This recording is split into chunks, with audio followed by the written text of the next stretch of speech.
Hello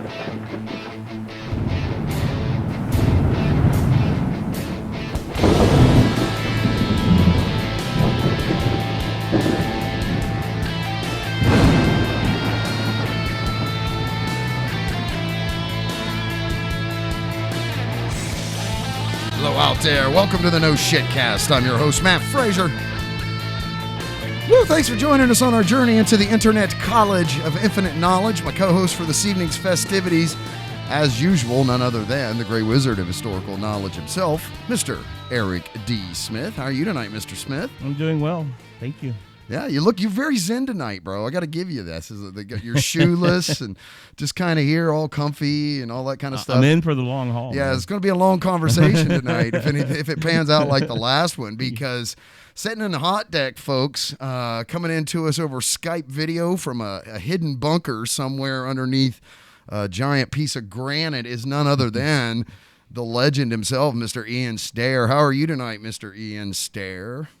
Doing great. It's great to be back on the show with you guys. Hey, I didn't murder the pronunciation of that, right? No, you got it. It's like the thing you walk up. Like stairs, yeah.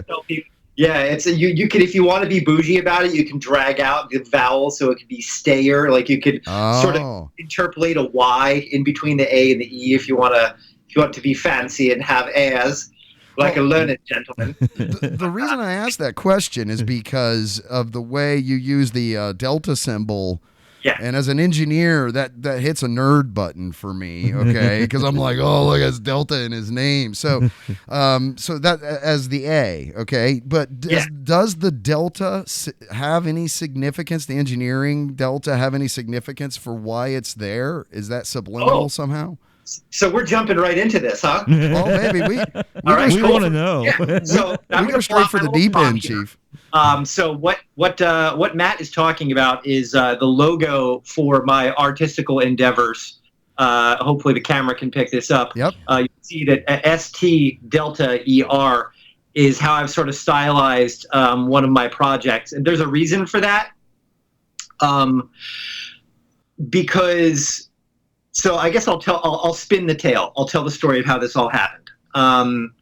Back in probably January of 2014, I was just coming off of the stuff of legends that creates records being written. I had a really significant breakup in my life, and to kind of get my head straight, I kind of just like dove into the songwriting process and just tried to kind of recalibrate my brain by kind of processing it artistically. And so I came up with this collection of songs, and I don't know if you have any difficult naming things, but especially music and stuff like that. Yeah.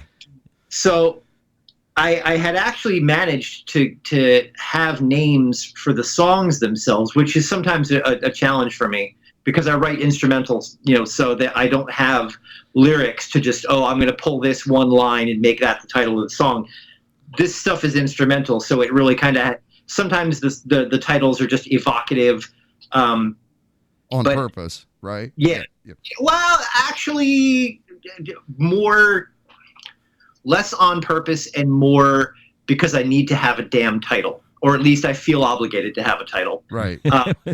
So I need to come up with a name for this thing, right? And I wanted it to be, short, concise, not, the Jefferson Airplane, or you know what I mean? Like nothing really lengthy. So a friend of mine named Stephen Archer, who has a musical project called, right now his main musical outlet is called Stoneburner. At the time, he was doing ego likeness primarily. He's always the first person thanked in my liner notes. Every single time I put out a record, it's always, thanks for the support and encouragement of blah, blah, blah. And always the first person is Stephen Archer and Donna Lynch, his wife. But Stephen said to me, dude, why don't you just use your last name and be done with it? And so I said, yeah, you know what? You got a point there. And I went into this thinking that since I have a fairly unique and not terribly common last name, Right. you wouldn't think this would be an issue. And so I went ahead and I registered stayer.bandcamp.com. So if you want to buy my music, it's at staer.bandcamp.com. Self plug. Yeah. Hey, dude, we're in the age of COVID. Everybody's got to hustle. This is mine. Yeah, This is it, buddy. Yep. But so I figured, all right. So I registered stayer.bandcamp.com. It was available. Seemed to me like nobody had a particular flag in that particular continent at the time. I put the record out. It did fairly well. Got some radio play. Next thing you know, like I felt good about it. I felt like I wasn't just, throwing, my little notes into a bottle and sending them adrift on the ocean. I've come to find out that there is a Scandinavian noise experimental avant jazz band called, dig this, all caps, STAER. And not a fucking one of them has my name. Wow. They just chose to name it that. So here I am just going, like the jaws down, the hands are out, and I'm like, all right, what do I do here? So what was originally a design flourish, okay. Putting the delta in there was a design flourish. And so to directly answer your question, yes, it's intentional. It was to signify a delta, to signify a change occurring. Love it. And so it was intentional. It is intentional. It has a reason for being there. But it also looks damn good. Yeah, you know what I mean? It really does. It looks great on a t-shirt. To quote Yeah. Trent Reznor, you know what I mean? The test of a good band name is, does it abbreviate well or does it look good on a t-shirt? I have yet to make any t-shirts, but it looks damn good on an album cover. Let's put it that way. It does. And your YouTube channel and the artwork that you have, it does. It stands out. Actually, so this is funny. A buddy of mine, I'm just going to reach over here for a prop. A buddy of mine named Rick Burnett, who runs a modular synthesizer company called Erogenous Tones out of Raleigh, North Carolina, made this up for me. And it is look at that. It is I don't know if you can see the holes in it. But this is actually a blanking faceplate for a Eurorack modular synthesizer, which is that That's so tough. My left shoulder here. And he printed this up on his. He bought a CNC machine. Yeah. Literally to start doing the front panels for his modulars.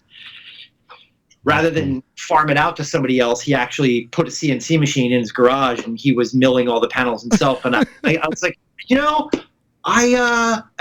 so that's a prototype. I was actually thinking of doing those as like a premium giveaway with an album. Oh wow! And it was going to end up being really expensive. Sure. They were going to cost like $15 each, just because of the fact that like to get it right, to get it to where I would think it was correct and good. Yeah.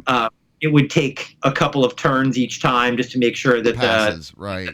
Yeah, exactly. So, so. I'm actually super to land the plane on that that story.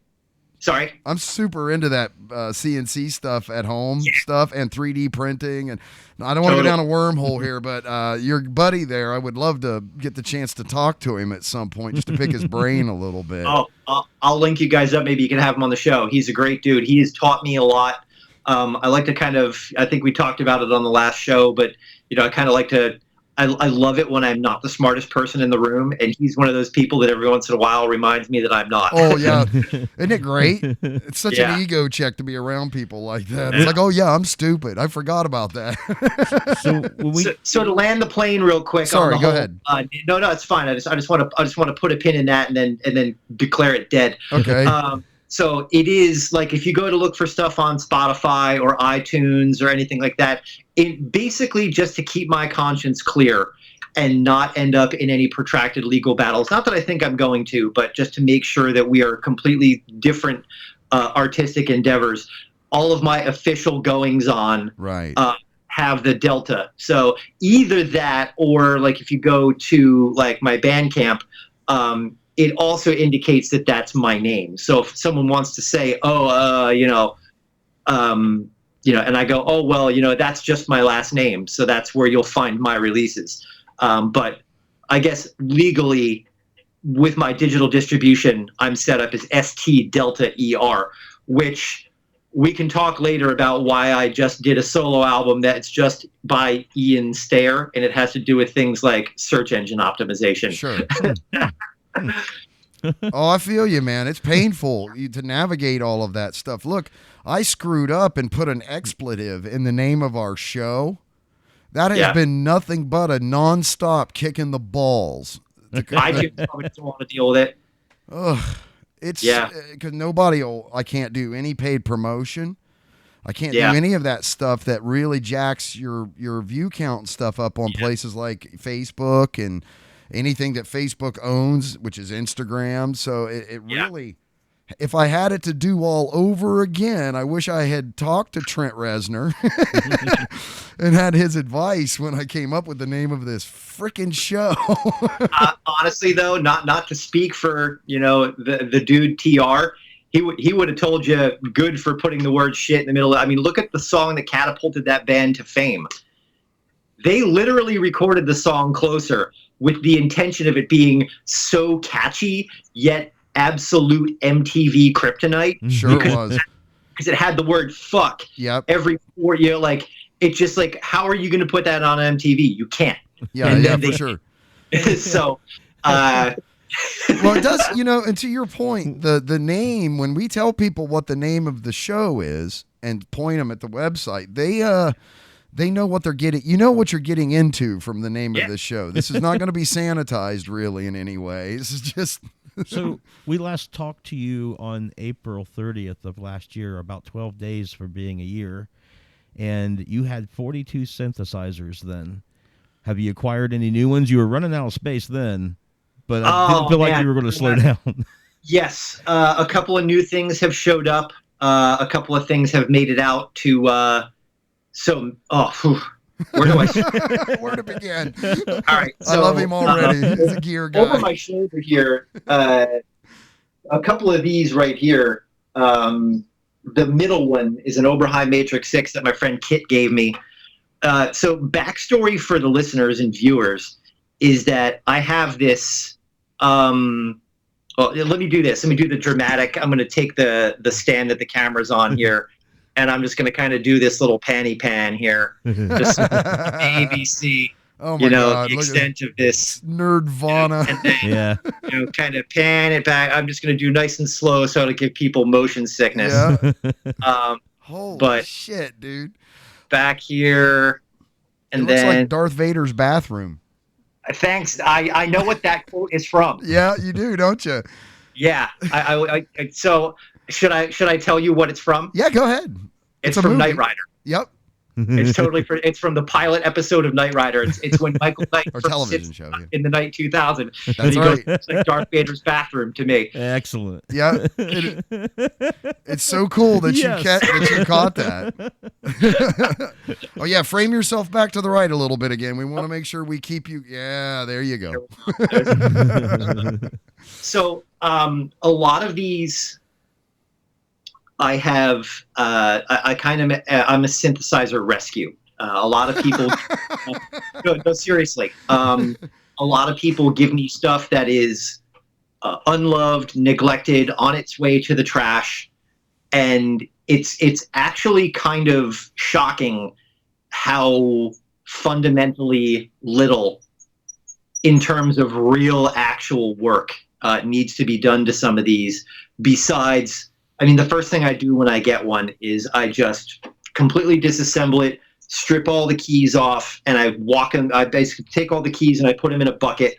I bring them to one of my bathrooms. I run a bath with some dishwashing detergent in it and just dump the keys in there and just swirl, swirl, swirl, swirl, swirl. Wait a minute, walk away, come back, swirl, swirl, swirl, swirl. Basically, I just make soup for about an hour. And you would not believe the color of the water that comes off of these I can imagine. It's cigarette ashes and beer and drinks and shame and regret and absolutely flop sweat and human disappointment. Disappointment, yeah. But bad decisions, mostly bad decisions. Bad decisions, yep. But get under the keys where the key contacts are, lift up all the little rubber bubbles that are under there, take a Q-tip with some isopropyl on it. And it's funny, man, isopropyl is like fucking gold right now. You can't even get Yeah. Oh, I know. a couple of bottles of it, so I'm golden there. But just getting in and just giving that part a cleaning, and just physically putting an eye on some of the parts of the circuit boards to see if there's anything that's just obviously smoked, and looking at capacitors and seeing if they're bulging. And in full disclosure, I do have a really fantastic tech. Her name is Allison Stout, and she runs a company called Belltone Synthworks in Philadelphia. And she's amazing. But what I like to do is I don't like to bring her bullshit work. Yeah. I like to get all of the drudgery and like all the mechanical work out of the way and get it cleaned up before I bring it to her, because I don't want to bring her, a synthesizer that's, like you said, covered in spilled beer and cigarette ashes and pet hair and whatever else.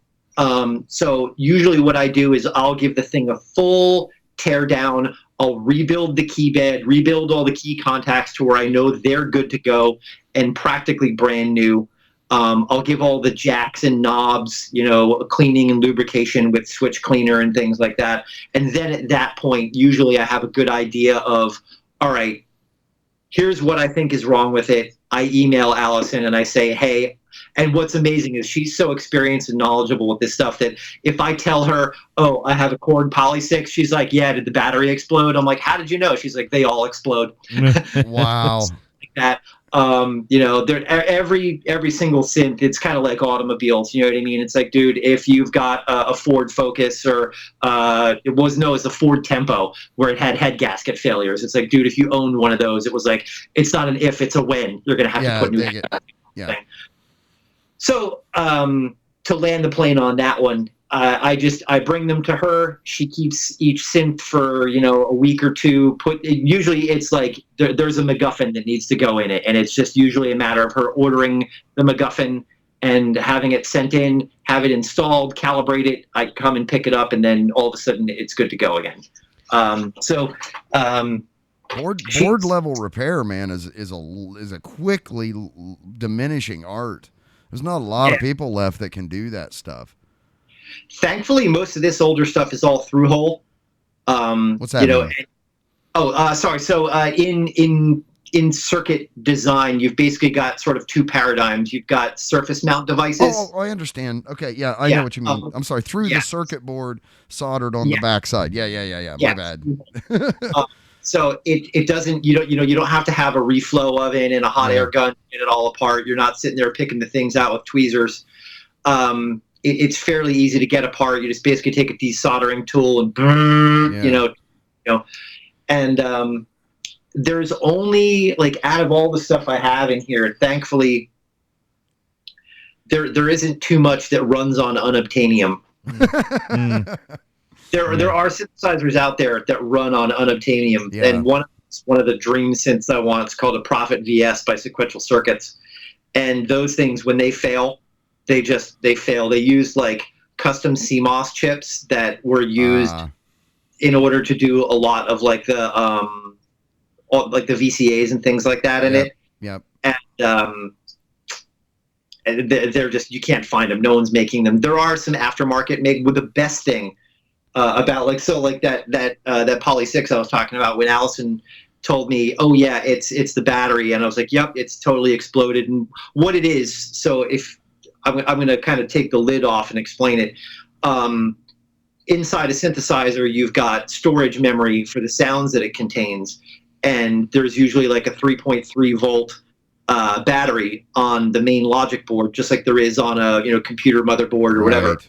And these old school synthesizers from the 70s, for some reason, they use this weird cell that just, after 20-25 years, it just goes and it blows electrolyte all over the circuit traces and just nukes it. So the board itself was just damaged beyond. I mean, some of the stuff, if it's mild, like she actually got in there and she did a couple of jumps. Like she took like just little bits of wire and jumped traces. Solder traces. Yep. Yeah. But that was on secondary boards. On the main board, it was just roached. So, however, there's this dude in Germany that clone PCBs for these things. It's like a little cottage industry. And, for every model of synthesizer, it's like, oh, if you got a Poly6, you've got to go to synthronix.de and talk to Andre, and he makes the clone. Oh, but like if you want something for a Sequential Pro 1, you have to call this other guy. Wow. You know what I mean? But each one, there's this little cottage industry of people who've made these like passion projects where, you can get PCBs that slot right in, and all you do is like there'll be a main, like there's an IC that drives this thing that's like a mask, it's a mask ROM that's got all the actual code in it, that he'll burn you one, but it's expensive. But if you can salvage the one from the old synth, you can just pull it and drop it into a socket on the new one, and boom, you're off and running. Yeah. So that's what they mostly take, and I don't think there's a single one that ran me more than around $250 or $300 all in. That's a good price. Yeah. And they're worth like, I mean, shit, they're easily worth like, I mean, a lot of these are, if you look on reverb.com, they're all selling for between like $1,200 to $1,900 on a bad day, so it's really kind of boiled into a, I'm never going to sell them, you know what I mean? So I'm not going to flip them. But it's kind of turned into almost like a little museum, but well, it's at the very least, it's an appreciating asset, because you're going to keep them in working condition, and they're only going to increase in value the older they get. Well, you would think that. Yeah, I would think. So, right. This could be interesting for people to hear about. There's actually, so you would think that, the fact that I've got this almost the borderline fetishistic collection of, 35 to 40-year-old analog hardware taking up, room and air conditioning load, that, that I would be this just staunch proponent of, digital sucks, or, blah, blah. I really am not that type of person. I think that personally for me, that UI, user interface is a paramount consideration for me, and I prefer the user interface of sitting down in front of a piece of gear, walking up to something and being able to turn a knob, being able to plug it in, turn it on, and make it make sound. And it's tactile. It's tactile, and it's, once you've got it repaired or whatever, it's reliable.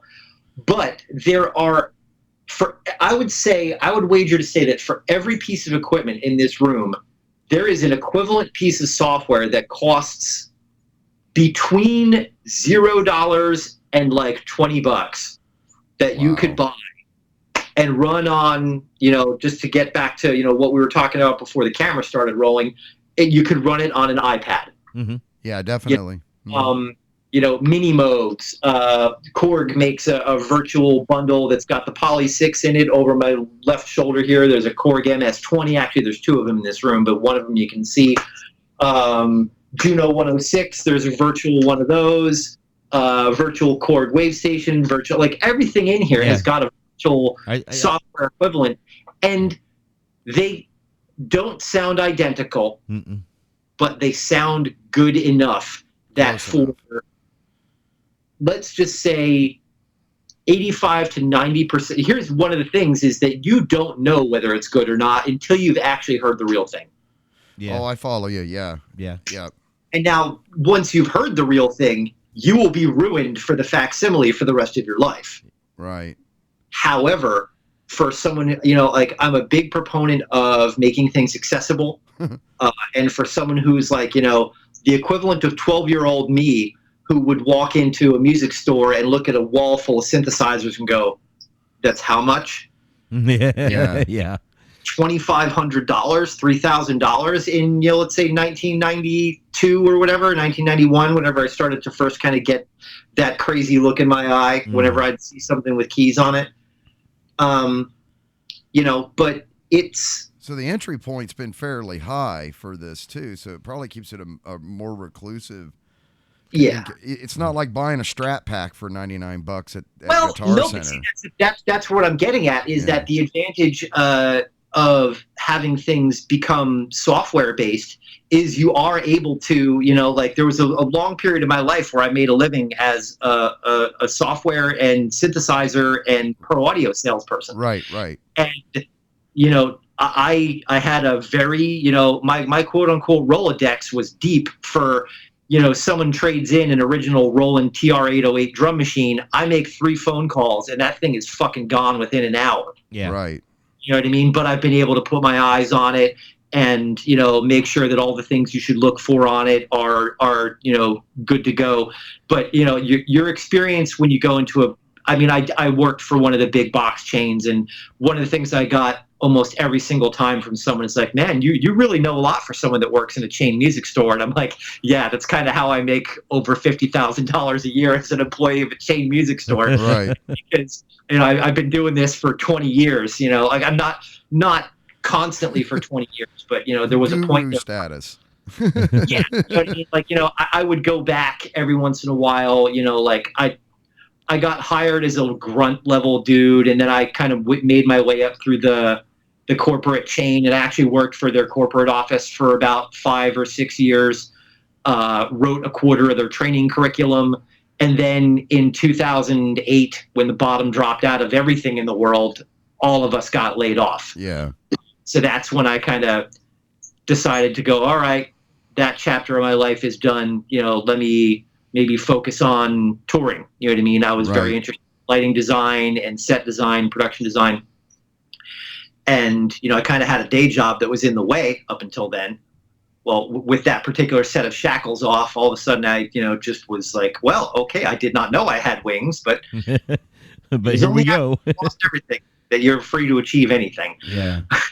And that's when you got into that business full time with like lighting and rigging and Yeah.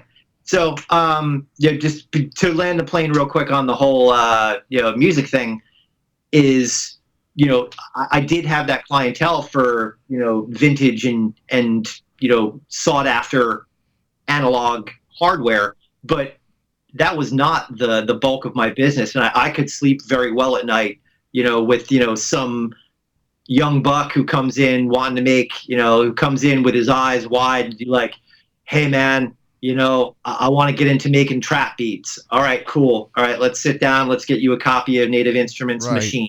You know what I mean?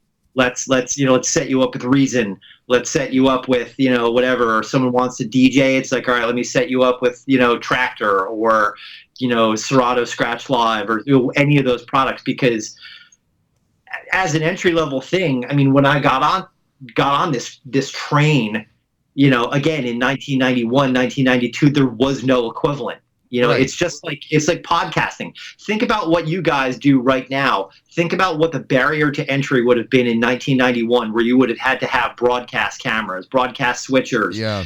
You would not have access to, a broadband Ethernet, or internet, I mean to say, unless you were on a college campus that had a T1 hookup, it just didn't happen. Right. So, it's been a great democratizer, you know what I mean? And I think it's cool because it really kind of has opened up the playing field, so to speak, that everybody at least gets an opportunity to play with what they think is,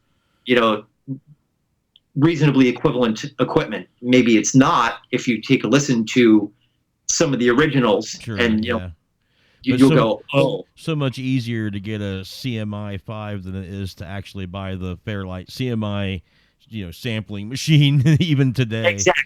And find one that works with the light and everything like that. And I mean, I'm in a couple of Facebook groups with the dudes who literally do the restorations on those CMIs. Mm-hmm. And for the listeners, we're talking about the Fairlight computer musical instrument, which is this. When it came out, there were like 4 or 5 people on the planet that had them. Like Peter Gabriel, Nick Rhodes, and what? Yeah. Like a couple other. The Art Noise. Yeah. And oddly enough, Ministry. It's like Frank Zappa having the Synclavier. Yeah. Like he was only one of the few people I knew that wasn't like a movie theater a movie company that had one. Yeah. They were like $30,000, and they were rare even back then. And now to find one that's still working and hasn't been cannibalized or whatever, it's just. But now you can get an iPad app. Yeah, Right. yeah, so for what like that $50 or something. Yeah. Yeah. Yep. Yeah, the entry point on all of this kind of stuff is way lower than it used to be. We were laughing about it because, pandemic 2020 has leveled the playing field. It's funny because I watch the news, and they're on the same level as us now. Like, there's no, other than they have a broadcast network, all of these guys are basically doing Podcasting podcasts from home. Yeah. That's how everybody's working. It's kind of comical. So to answer the question, though, does this mean that you have more or less synthesizers? It's a revolving number. Okay, so It's there's a no way to fluctuating pin, number. you can't pin that down. I'm going to say you More. definitely have more. If you like, I can run down the list. God. But no, I'm not. No. But recent acquisitions, definitely that Matrix 6. My friend Kit gave it to me. It looked like it had survived a fire. Oh. And I had photos of it that I put up on my Facebook. I mean, the thing was I just remember covered that. soot Yeah. and blackness. And I took a whole weekend of my life and took the thing out on my porch and just went at it with a wet rag for a few hours and got most of the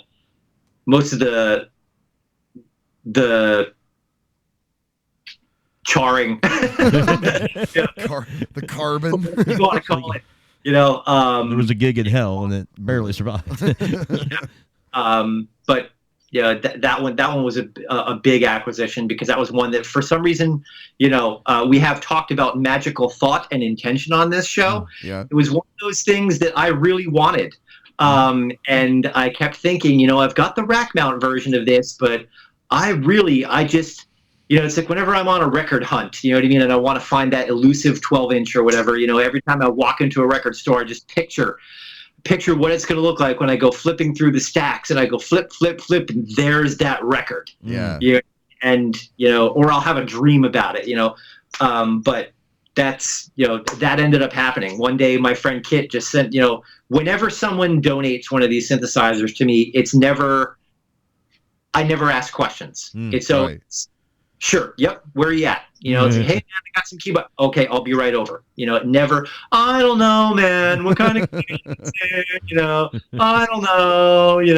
No, just give it to me, and I will immediately go to any one of my friends who's got something they need to get rid of to make space, and I'll take it off their hands. And even if it's messed up, I don't complain about it in front of them. I'm not like, oh man, you're really saddling me with a turd here, man. It's like, okay, cool, thanks. Thank you so much for thinking of me. I put it in my car, I bring it home, and then I get it on the bench, and I'm like, Time to dig in. put it up, and next thing you know, I open it up and a bat flies out, and it's like, It was powered by a bat. yeah. So you were hitting there a little bit on the concept of manifesting things, right? Yeah. So I gotta know, what was it that caused you to manifest $30 worth of Pez? Like what? Tell me. I gotta understand this story about 30. I mean, that's a lot. I mean, I don't know. That's got to be a shitload. I mean, I'm sure it wrote it on the package. How much are you getting? Shitload of Pez. Yeah. If I had to import it over, if I had to import it from another country, I'd have to fill out a customs declaration. It would be like, what is in this box? Pez. How much? A shitload. Shitload, yeah. It's like At that point, it would literally be a metric shitload. Okay, so the other night, here I am up till, I don't know, whatever. It must have been, midnight, 1 o'clock in the morning. And I'm rewatching some movie or something. And I don't usually eat a lot of candy. I really don't. I'm not a big candy person. I used to be. There was a point where sometime around, I think it was like 2006 or 2007. I binged watched actually maybe 2 entire anime series that I bought, on DVD when buying things on DVD was what you had to do. I watched the entire series of an anime called The Last Exile, and I watched this, and this was, let me think about it. It was, I'm trying to contextualize this time-wise because I know I was just pretty much sitting home. So it may actually have been closer to 2008. It might have been after I lost my gig as a regional manager with unnamed musical chain. But it was during the summertime, and I was doing freelance work, and I had a lot of just free time when I wasn't, working all weekend long, 20-hour days, whatever. I sat there on my couch and I watched this entire series while just necking bottle caps. Okay, so you're starting to develop a pattern. We talked about Pez. We're talking about bottle caps. Yep. I fucking love candy that is soda pop flavored. Oh, I thought maybe. So, what about like sweet and sours, or that you get at Halloween? Is that what those are called? Those little pill shaped? No, Sweet tarts. Sweet tarts. That's what they are. Yep. I'm not about it. No, it's not my jam. Fun Dip. Yes. Oh yeah. Okay. Powdered crack cocaine form.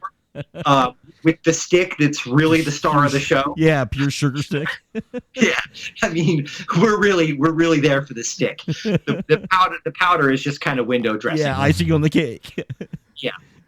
But so when Pez came out with this cola flavor, right? I about lost my fucking mind. and perhaps you did, because you did buy a lot. Right? So, bottle caps, I'm in a couple of Discord chats, and one of the things I've talked about with some of my friends here is like, man, if they could get around to creating, how you go buy bulk candy at some shops, you know what I mean? You go to Cracker Barrel, right. or sometimes even a grocery store will have a bulk aisle where you can go and get just all red licorice vines or all candy corn, if that's your thing. I would love to be able to just buy root beer and cola flavored bottle caps and fuck the cherry stuff, the orange stuff, the grape stuff. It's okay, but that's a great division of labor because someone else can have those. You know what I mean? They're probably great for someone else, and there's a market for that. Give me all the brown candy. It's like back when I used to drink. It's like, give me all the brown liquor. You know what I mean? Give me the scotch, the whiskey, the rye, the peaty scotch. Give it all to me. I will take it. So what we're saying here, though, for people that are listening, so when Pretty Hate Machine's out touring and you want to get backstage, the way to get there, or an autograph, or and. Yes. Okay. So if you want to know how to grease me, yes, Pez, approach slowly with some cola flavored Pez. Although I got to be honest, that giving people food and or candy, suspicious. It is very suspicious. It's like I don't want to eat candy that someone's giving me because I may have 9 hours of my life I may never get back. Right. You end up Especially on tour. By the way, I put some blotter on that for you. Oh, thank you so much. I needed to drive home after this. I have a 10-hour drive home from Charlotte, North Carolina to Philadelphia right now. Thank you. Nope, you got a 10-hour exploration of the parking lot instead. Would I go to hell for making the comparison here that if it was a specific cola flavor, we could call that a Cosby? The one that makes you unconscious.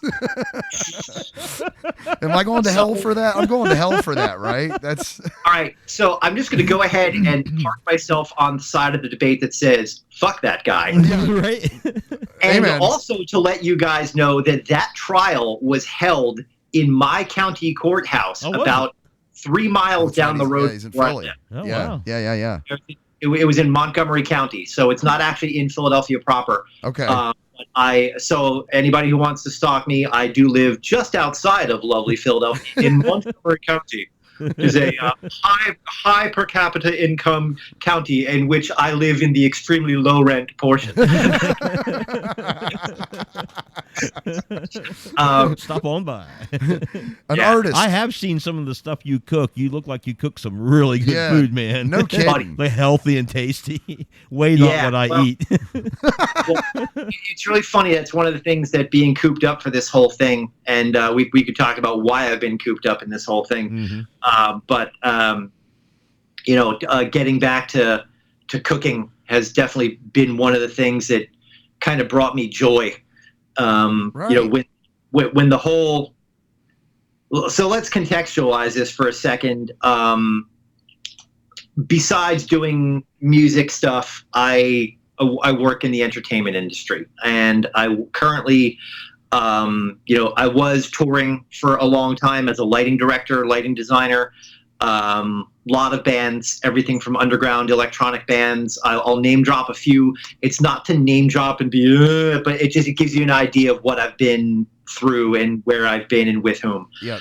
I have toured with Atari Teenage Riot from Germany. I've toured with a band called IMX, which is a really great sort of underground electronic band, which is a project by Chris Corner, who used to be one of the main folks in the band Sneaker Pimps, if you remember Sneaker Pimps from the 90s, like that whole MTV Amp era.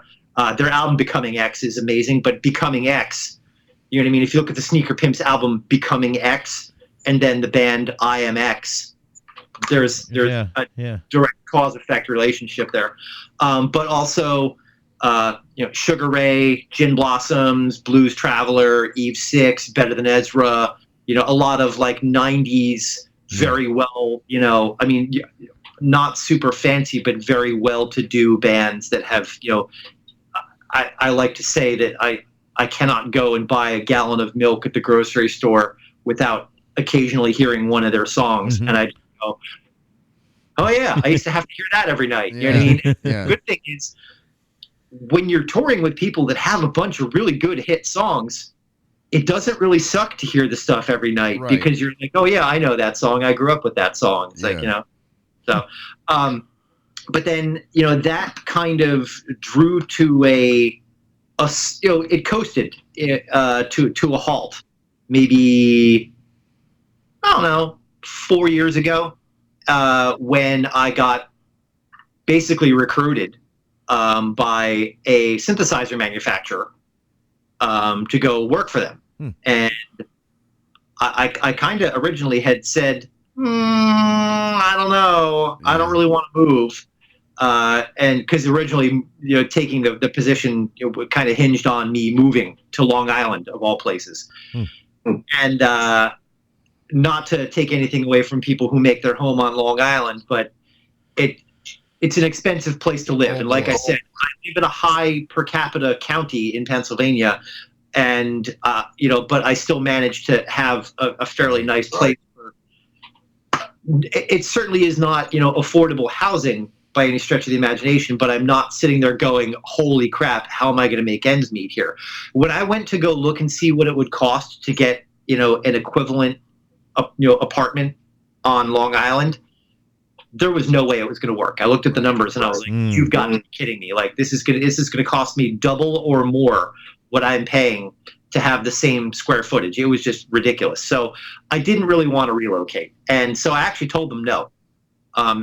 So then they called me back and they said, well, we think, we may have left some things on the table.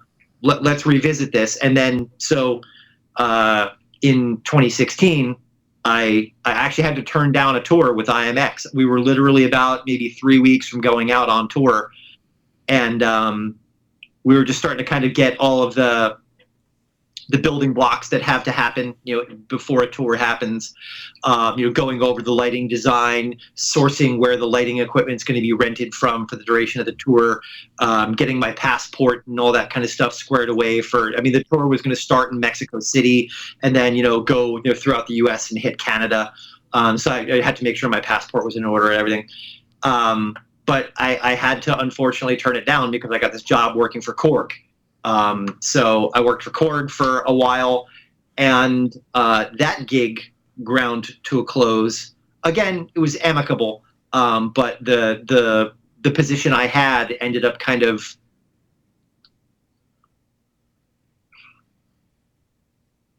they had like a reorganization. Oh, got absorbed or The something. brand that I was in charge of, because they distribute several brands, and the brand that I was in charge of really it ended up at a different distributor, and unfortunately I was sort of surplus to requirements, and they didn't want to let me go, but they didn't have a place for me to go. However, being a conscientious person, I kind of said, all right, well, let me ease the transition here as the brand transitions to this other distributor in the US. Let me work with the home office for my brand and just make sure that the transition of inventory and things like that happens smoothly. And, I'll just, I know that my time with the company has a cutoff date on it, but up until that cutoff date, you're going to get full value for your money. I'm still going to come to work every day and make sure that but during that time, I had made a couple of phone calls to a few people, and someone I had known and worked with in the business for 20 years was like, hey, Ian's a lighting guy, right? They're like, yeah. Why don't we give him a call? So I ended up getting a job as a manufacturer's representative for several makers of touring grade lighting consoles and lighting and video walls, and as well as some of the best mixing consoles in the world, PA, web cameras, conferencing, video media servers, high powered entertainment lasers, you name it. Like basically anything that has to do with the show. Yeah, show production and even studio broadcast stuff. I've got, a couple of fingers and a few pies there. But anyway, so up until,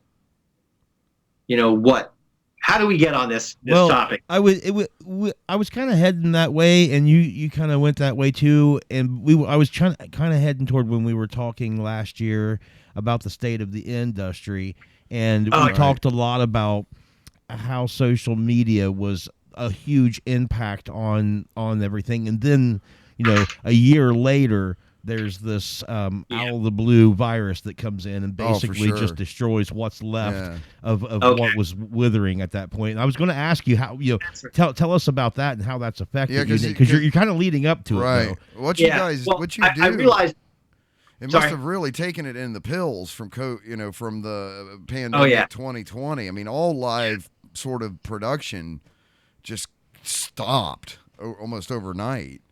I'll get there. I realized where I had started from. We were talking about cooking. Yeah.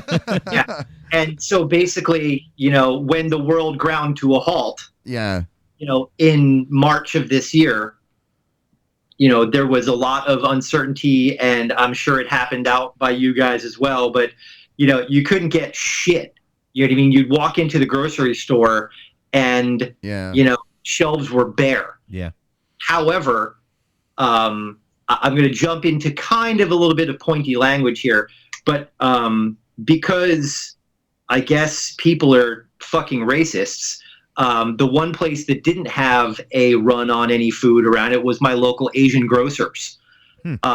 So, because everybody was like, oh, this virus is from China. Oh, God. Xenophobia. Oh, God, no, that's not how it happened. And, those are our neighbors. They're Americans too. You know what I mean? So get over yourself.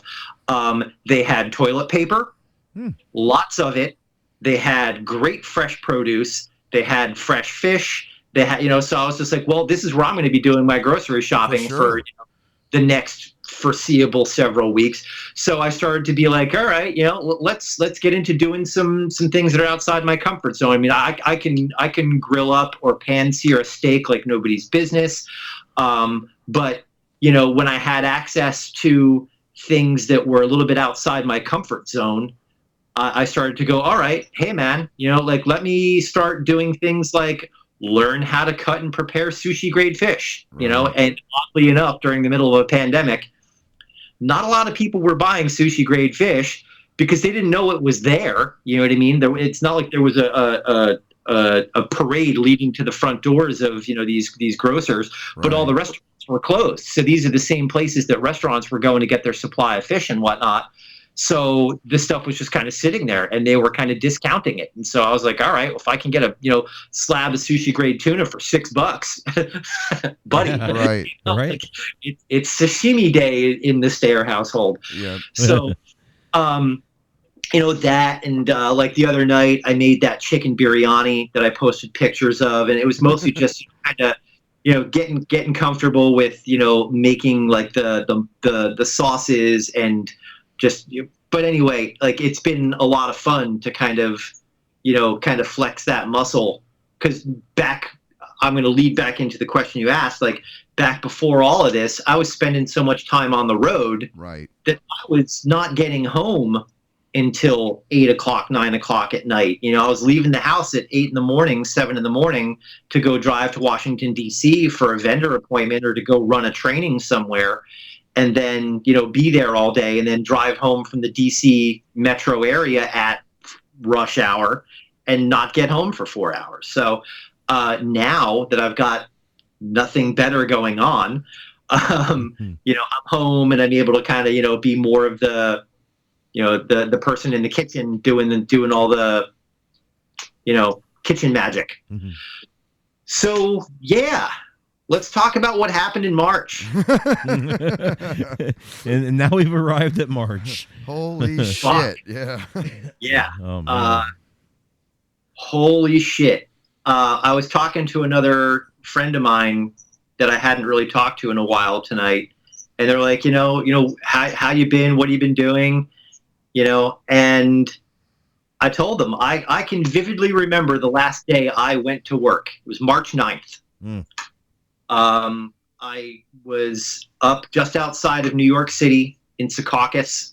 For some reason, Secaucus, just like Lidditz, Pennsylvania, is where a great deal of Lidditz, Pennsylvania is where the touring industry that isn't Nashville is headquartered. You've got Claire Brothers, Claire Global. They just built an enormous, they call it the Borg Cube. It's this big black cube of a cornfield where they built an expansive rehearsal space and studio there called Rock Lidditz.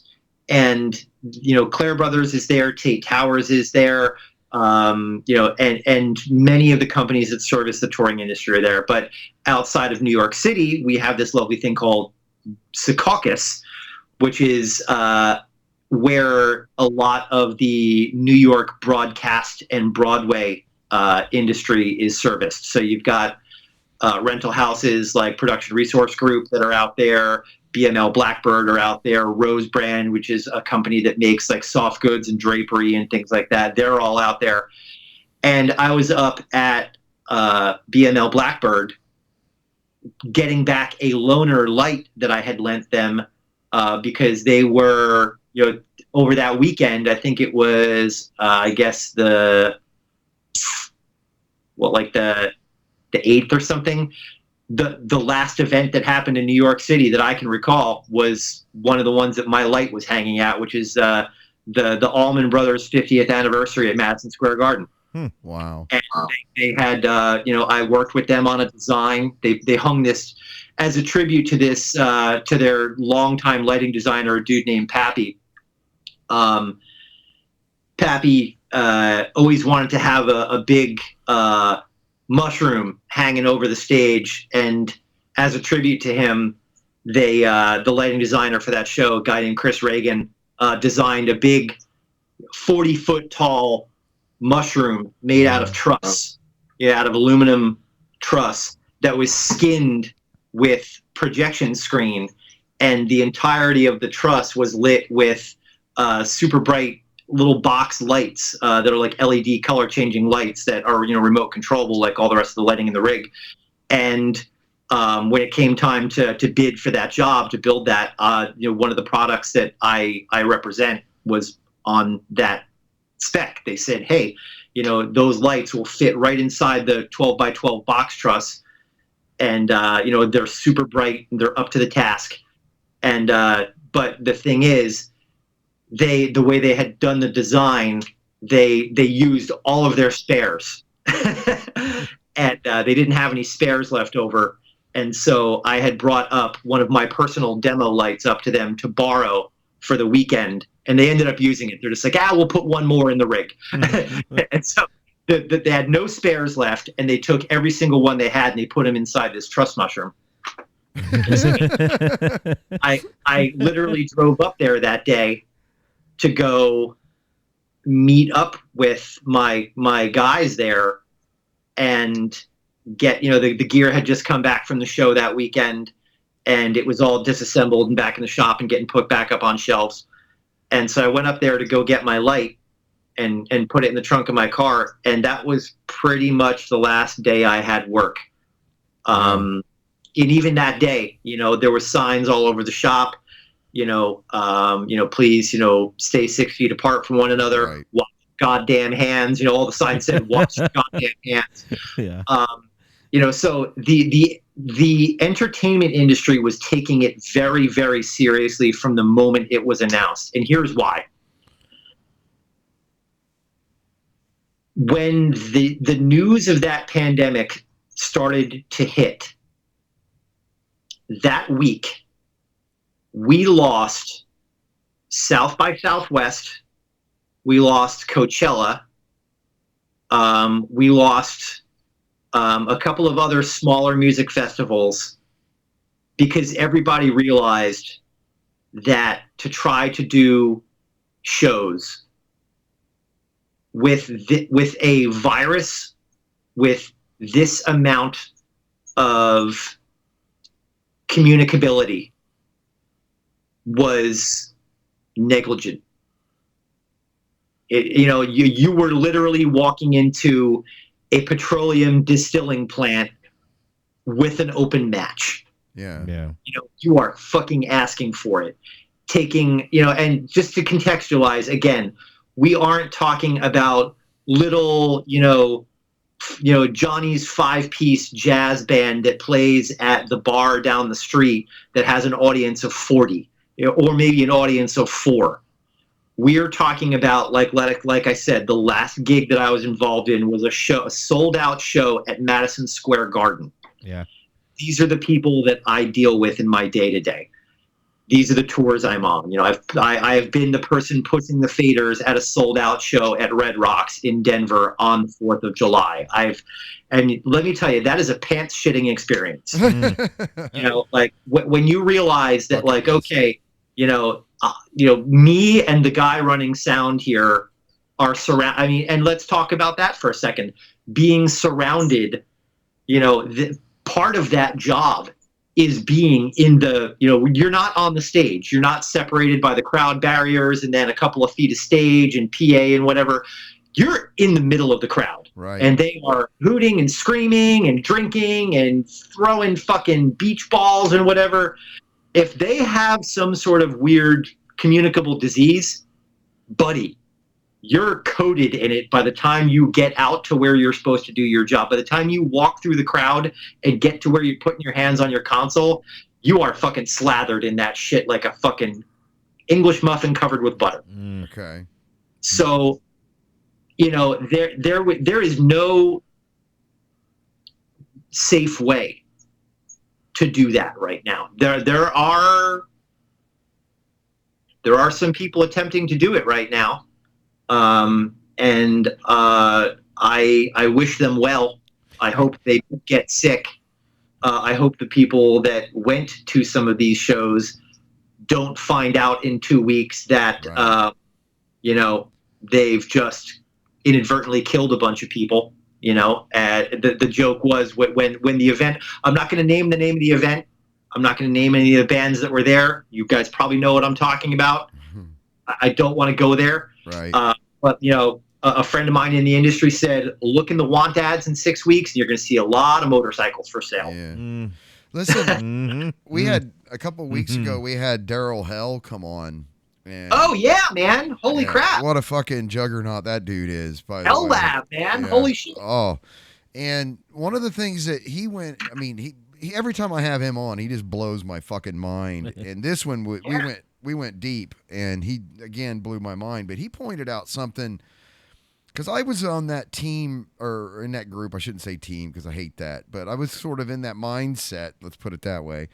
That after the Black Lives Matter protests, that there was going to be enormous spikes in those cities. And what Daryl pointed out to me was two really important things about those large group gatherings. One, they were outside. Two, they all wore masks. And we did not see an enormous, appreciable bump. And so that gives me hope that in the kind of things that you do, and look, I think it's going to be a hybrid. It's going to, and I want your opinion on where you think this is all going. But I see things like, we're in the Buckeye State, right? The great state of Ohio. And love Ohio. Dave Chappelle is here. Dave Chappelle's in state with us. I watched that show. It was some of the best uncomfortable 20 minutes of comedy I've ever seen. Fucking guy, oh my God, made the hair stand up on my arms and the back of my neck watching that. If you haven't seen that on YouTube or whatever, I know you haven't. He doesn't do comedy, strangely enough, but he's doing. It wasn't really comedy. no, this was brilliant. This is true. But he's doing like open air. He's doing like an open air comedy club out on a farm on his property out in the in the flatland of Ohio. And they're separating the booths, and like they're adapting to the entertainment is So I know that he's got, like, Kevin Hart just came in. You got, like I said, Chappelle's doing his thing out there now. Tiffany Haddish was just there. So like these comedians are coming in and they're doing live shows again. It's just you just can't pack near as many people into the same area that you used to. Yeah, I mean that's kind of it. The entire industry has been hit pretty bad. I don't want to sugarcoat it. And one of the things I want to talk about is for people to be aware of exactly how hit the industry is. It's apocalyptic for you guys, man, in the entertainment biz. It's unreal. I mean, so if you think about this, it's been, since March, right? People I know that have never had a day off in their life, haven't had any work, zero, squat, for 6 months. Let's just call it 6 months. You know what I mean? Like, we're coming up on September here. Let's just round it up and make a nice, neat number. Even if we say 5 months, still 5 straight months with no work whatsoever. Yeah. Where the stagehands union has no work.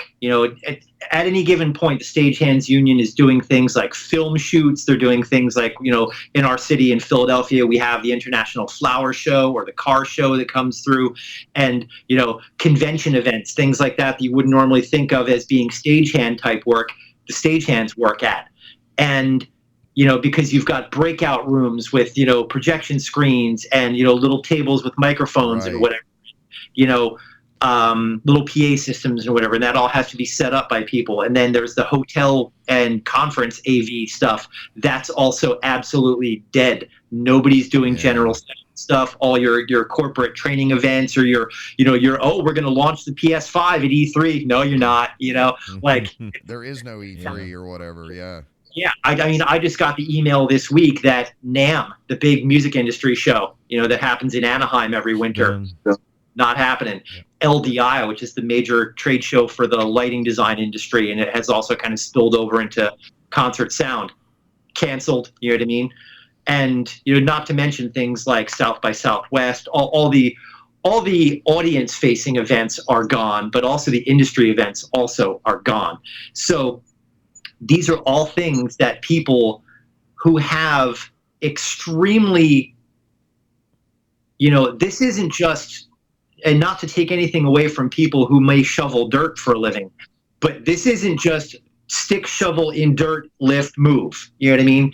These are jobs that people have trained for decades. These are things specific skill set. Highly competitive gig. You know what I mean? You don't just walk into, a band saying, okay, here's the keys to running our light show. You know what I mean? You don't just walk up to that and do that. I had to audition. You know what I mean? I have to have a resume that I turn in. I have to show them highlight reels. I have to have bona fides. I have to have people who will vouch for me to go, all right. I mean, because half of it's your personality too. You could be the best lighting designer in the industry, but if you're a prick, nobody wants to work with you. Yeah. You know what I mean? If at the first sign of adversity, you just start to, or even worse, I'm not going to do this job. This is below me. It's like, dude, no, man, we're in the weeds and we need everybody to jump in. I can tell you stories about some of that shit. But it's really, really troublesome because first off, and you can jump in if you think I'm rattling too much about this, but one of the things that was really, really troublesome is, first of all, this industry, unlike many others, is a gig economy. In other words, there's a great percentage of the people that work in the touring and entertainment business that are not W-2 employees. They're 1099 independent contractors. So when you get hired onto a tour, you're very likely going in as a 1099 contractor. Or when you're a union stagehand, you know what I mean? You are sometimes 1099 or sometimes W-2'd, but you're working for a variety of different employers, and as a result, unless you're represented by, let's say, a labor union where they negotiate the union's health plan, right? So if you're covered by a union health plan, you're kind of okay. But if you're a 1099 person, you got to buy your own health insurance. So there's that. Second of all, 1099 employees, you're basically self-employed. So it means you're not necessarily paying into unemployment insurance. You see where this is going? Yeah, you don't get unemployment. Work completely goes and disappears like David Copperfield just dropped the curtain from in front of the Statue of Liberty. 85% of my friends were like, what the fuck? Now well, and that's where, all right, I don't have my day job where I'm traveling all up and down the East Coast going and talking to these lighting rental companies. Now I'm doing my job mostly from home, doing administrative stuff and working on CRM, database management and finessing and writing lots of emails and, working remotely, doing a lot of this. And, I've gotten very involved with doing things like writing to my elected representatives. One thing I never thought I would do, and I was like, that's the mark that I've become a middle-aged person. I'm suddenly writing fucking emails to my elected representatives. But, it's really turned me on to the efficacy of that process because one of the things we did negotiate very early on was the CARES Act, which basically extended unemployment coverage to gig workers that enabled them to qualify for state unemployment insurance, which was huge. That was super big, and it get a bunch of people through, let's say, the last 6 months. However, that shit expired. I know. It was a temporary measure, it expired, and now, again, to talk about the impact that this has had specifically on entertainment workers, restaurant workers, y'all are kind of back in business. It's different. The landscape looks different, but, restaurants are open again. Outdoor seating, socially distanced, 6 feet apart. Please wear a mask. You know what I mean? You can go into a Target or, a grocery store, and it's a little different. You know what I mean? Your cashier is behind a splash guard, and, but they're open. You know what I mean? Like, if I was to go in and try to buy a gallon of paint somewhere, I could go into Home Depot and do that. There's still no work for stagehands. You know what I mean? And to contextualize this in the sheer, and I'm sorry to be on a soapbox here, but this really needs to be driven home. This isn't just dirt bags with ponytails. You know what I mean? These are professionals. These are people that work in hotel AV where you have to wear a suit and tie to work every day. These are banquet people. These are the people that, create, they're your wedding planners. They're the people that do, catering. They're also the people that work, it's not just the stagehands. It's the people that work in the parking lots and direct traffic. It's the people that work in the concessions that sell your T-shirts and sell the, soda pop and popcorn and stuff at, hockey games and whatever.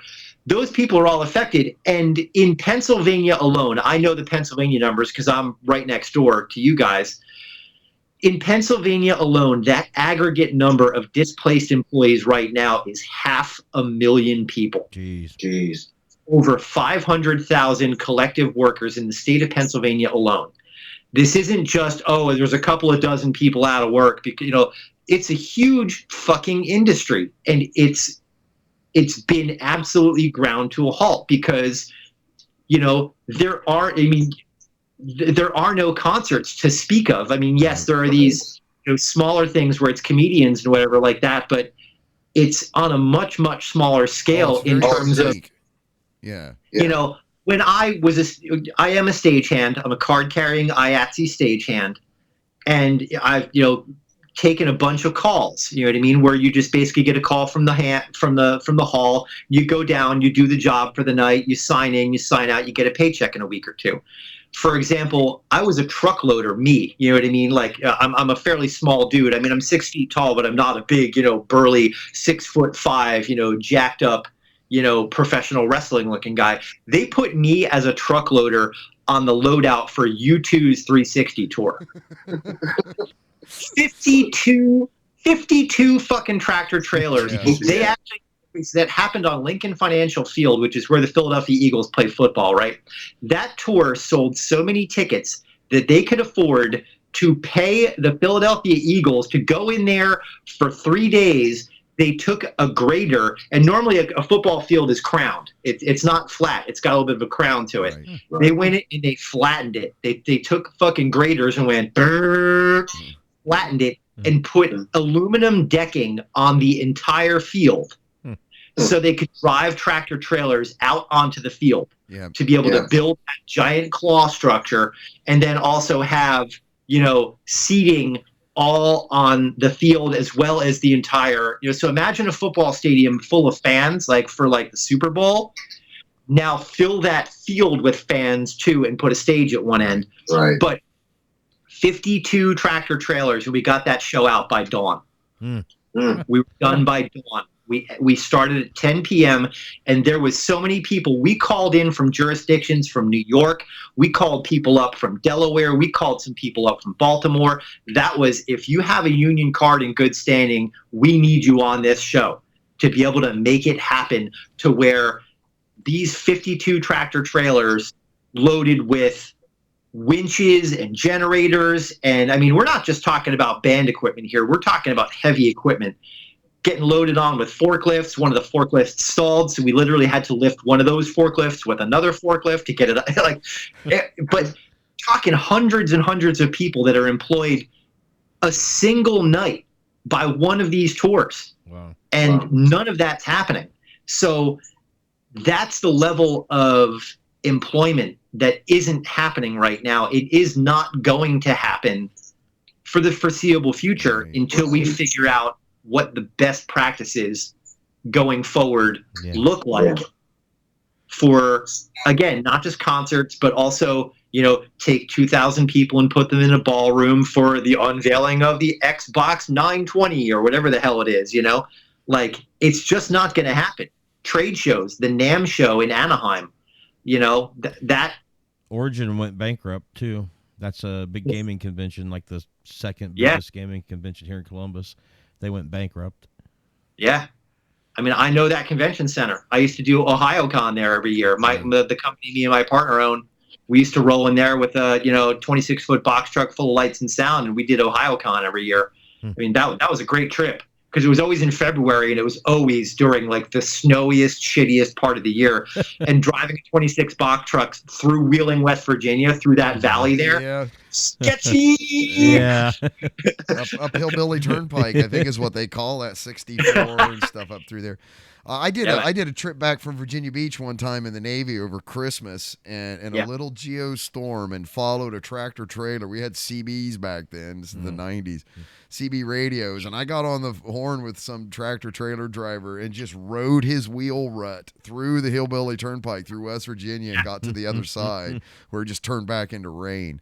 Hey, not to diverge here onto something else, but Go. one of the things that I've been hearing a lot in the people that I watch in the entertainment industry, a lot of podcasters, and which also seems to revolve around stand-up comedians and musicians and things, is the general impression that I'm getting from the people that I listen to is that they're sort of starting to accept that we may have witnessed what we will consider to be the golden age in live entertainment, as far as these type of large venue, large spectacle.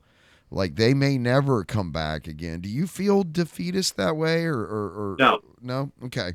No. Would And mind here's saying why. Yeah. Okay. Sure. Well, we've touched on the ideas of magical thought, right? So why would you put that thought out into the world? And I know that, again, I know what a fucking pandemic is, and I know what immunology is and virology and stuff like that. And no amount of, metaphysical thinking is going to combat that. Woo, exactly. However, why would you poison your own mental well-being by parking that, defeatist attitude in front of, that concept? You know what I mean? You're basically self-fulfilling prophecying your way out of a solution. Will it?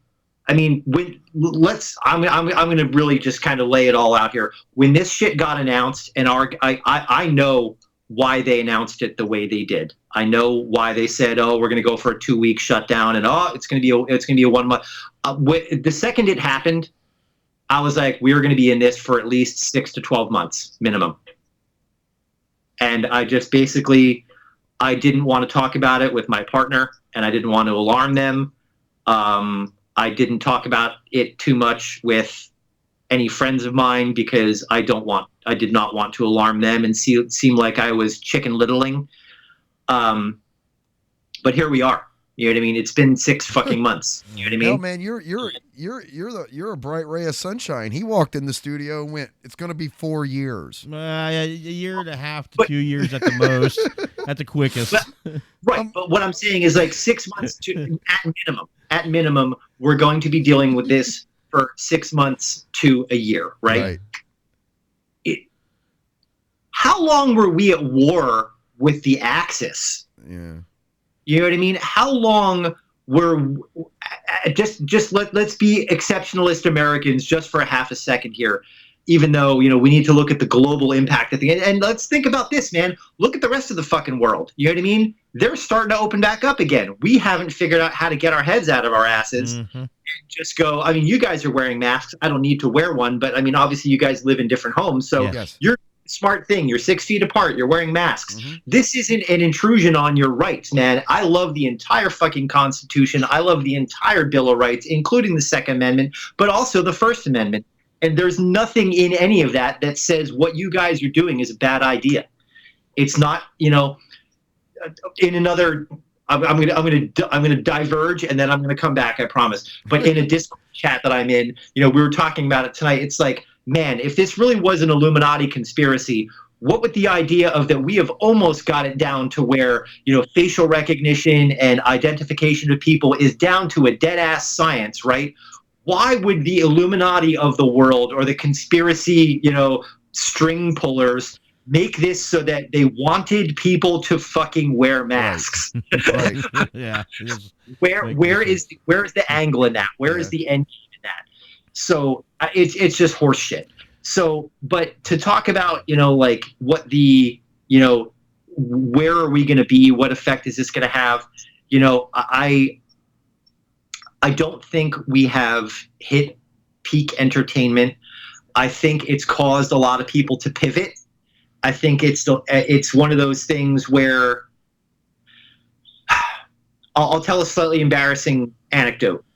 So every year, like I said, when I did a lot of convention events, we used to do a lot of anime conventions, horror conventions, sci-fi cons, steampunk cons, and things like that. And my partner and I, our whole thing was to bring what we learned from doing touring on the very big top tier level stuff, but bring that production value to things like anime cons. Yeah. And it was great because we got a reputation for it to where those cons could start to, pull in the big talent. You know what I mean? Like, the record labels that handled those artists in Japan would take a look at the photos and the videos from the events that these convention producers have done and go, yeah, I don't feel bad at all about bringing my artists over to come do this show. Or, top level anime voice actors would show up to the shows because they're like, no, this doesn't look like it's being run out of the back of a 79, station wagon. This looks like it's professionally done. So, we were doing those. Oh God, I just lost my train of thought. I got so excited and I lost my train of thought. Well, you were talking about how you don't think we've even reached peak entertainment either, right? It's sort of what you're going. Oh, yeah. Embarrassing anecdote, right? Yep. I was at one of these events, and usually I never, ever was late. I mean, late is still early, because we would have like a crew call at, let's say, 9 a.m. to show up. And one single fucking time, for whatever reason, I overslept and I was like 10 minutes late to a crew call. I got yelled at. I got run over the coals. You know what I mean? I ate my boot and was very contrite about it. But it pointed out the fact that for so many years, I was the de facto production manager, lighting programmer, lighting board operator. I was like kind of a self-contained little bubble. There was no secondary me. Right. There was no backup plan. So my mistake there kind of underlined the need. Hang on one second. I'm just kind of dicking with my my computer went to sleep here, and there's a computer over here with a big screen. It's providing a little bit of extra illumination. Oh, okay. I got really dark there for a second on camera. I'm like, I need this secondary cool light kind of popped out. But I thought it was cool as shit, man. I thought you were like doing mood lighting and stuff. I'm like, damn, this guy's good. But it really showed the hole in the game.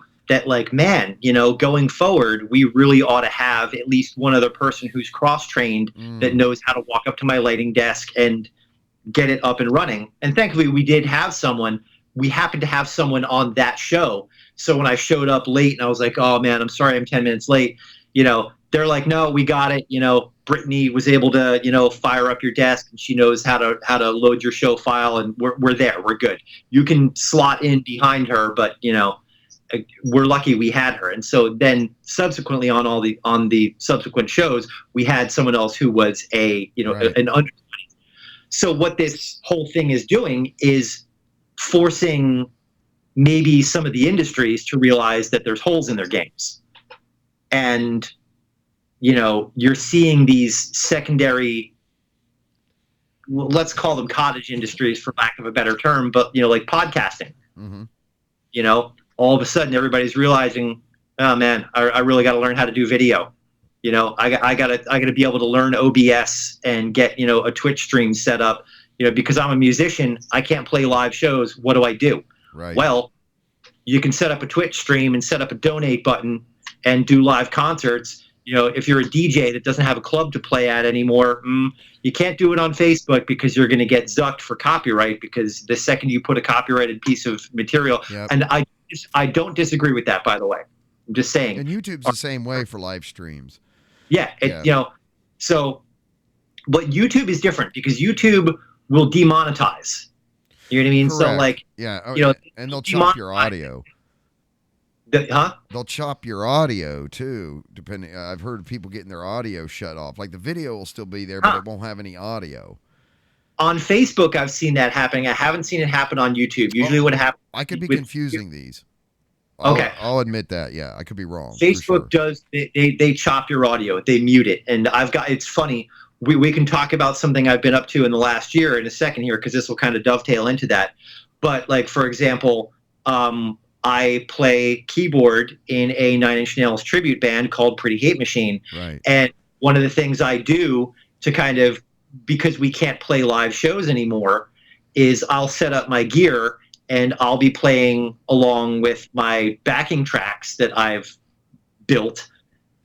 And, you know, on Facebook, every once in a while, I'll get a copyright notice. And I'm like, no, that this is me. I'm playing this. These are sounds that I designed painstakingly. Right. Not an ounce of this, not a single fucking second of it is a copyrighted performance that is owned by Warner Music Group. You know, it's not a mechanical license. You know, if you want to come after me for not having a compulsory license to perform it, well, actually, you might have me there. But, you know, but that has to do, you know, performance of cover tracks. But I am not like, if I went to go play a CD that was recorded by someone else, you know, like DJs do, Right. you don't have the license to perform that in public unless you're covered under a, you know, public performance license from like BMI or ASCAP or something that, you know, venues pay into. So like a dance club, you're covered. You can do that. So Facebook will mute it. But what YouTube does is it just basically demonetizes you unless you can prove that you are actually the owner of the copyright. Right. And in which case it reverts to monetizing you and you get paid on the content. So all YouTube does is just go, hey man, nice video and all, but you don't own that song. They do. So for the, you know, 0.003 cents that this is going to make for per view, we're going to pay them, not you. Not you. Right. Try again. Yeah. But I think I kind of feel that that's probably just, don't you? In that particular situation, though. Wasn't that long ago that the YouTube twins, the guys that do reactions to music, did Phil Collins in the Air Tonight? Lost in Vegas, is that who you're talking about? Yeah. Yeah, they're really good too. And it got him popped up to the number 2 slot on the iTunes list, and Nice. it really helped him a lot. That's right. It got him a lot of money, and so it can help the other artists sometimes if it blows up big enough. Yeah, because I know that's not what you're doing, because like you said, you did everything from scratch, but yeah, but those kids are awesome. You know what I mean? I love watching them. You know what I mean? Where they're just, I mean, like I got turned on to them because I just happened to watch them watching Jolene by Dolly Parton. Right. Okay. And I mean, that beat, that's a sick ass beat. Like, you know, and it was a fizzled idea because I'm watching them watch it and I'm like, bro, I want to loop that. I got like, there from wait. Rick Beato. I was watching a Rick Beato video, and he was talking about that, and went over and watched them. Yeah, they're good. But so, and they've got merch, you know what I mean, and they've got others, you know, they've got revenue streams. But to kind of wrap up the thing about Twitch is that when you've got a live Twitch stream going, you can take donations and whatever, and people can, you know, throw you a buck or whatever. But once the stream is archived, it may get taken down. But I don't know about you, but who's got time to go back and watch all that shit over again? Right. Yeah. Yeah, it would have to be done algorithmically somehow. Yeah. Yeah.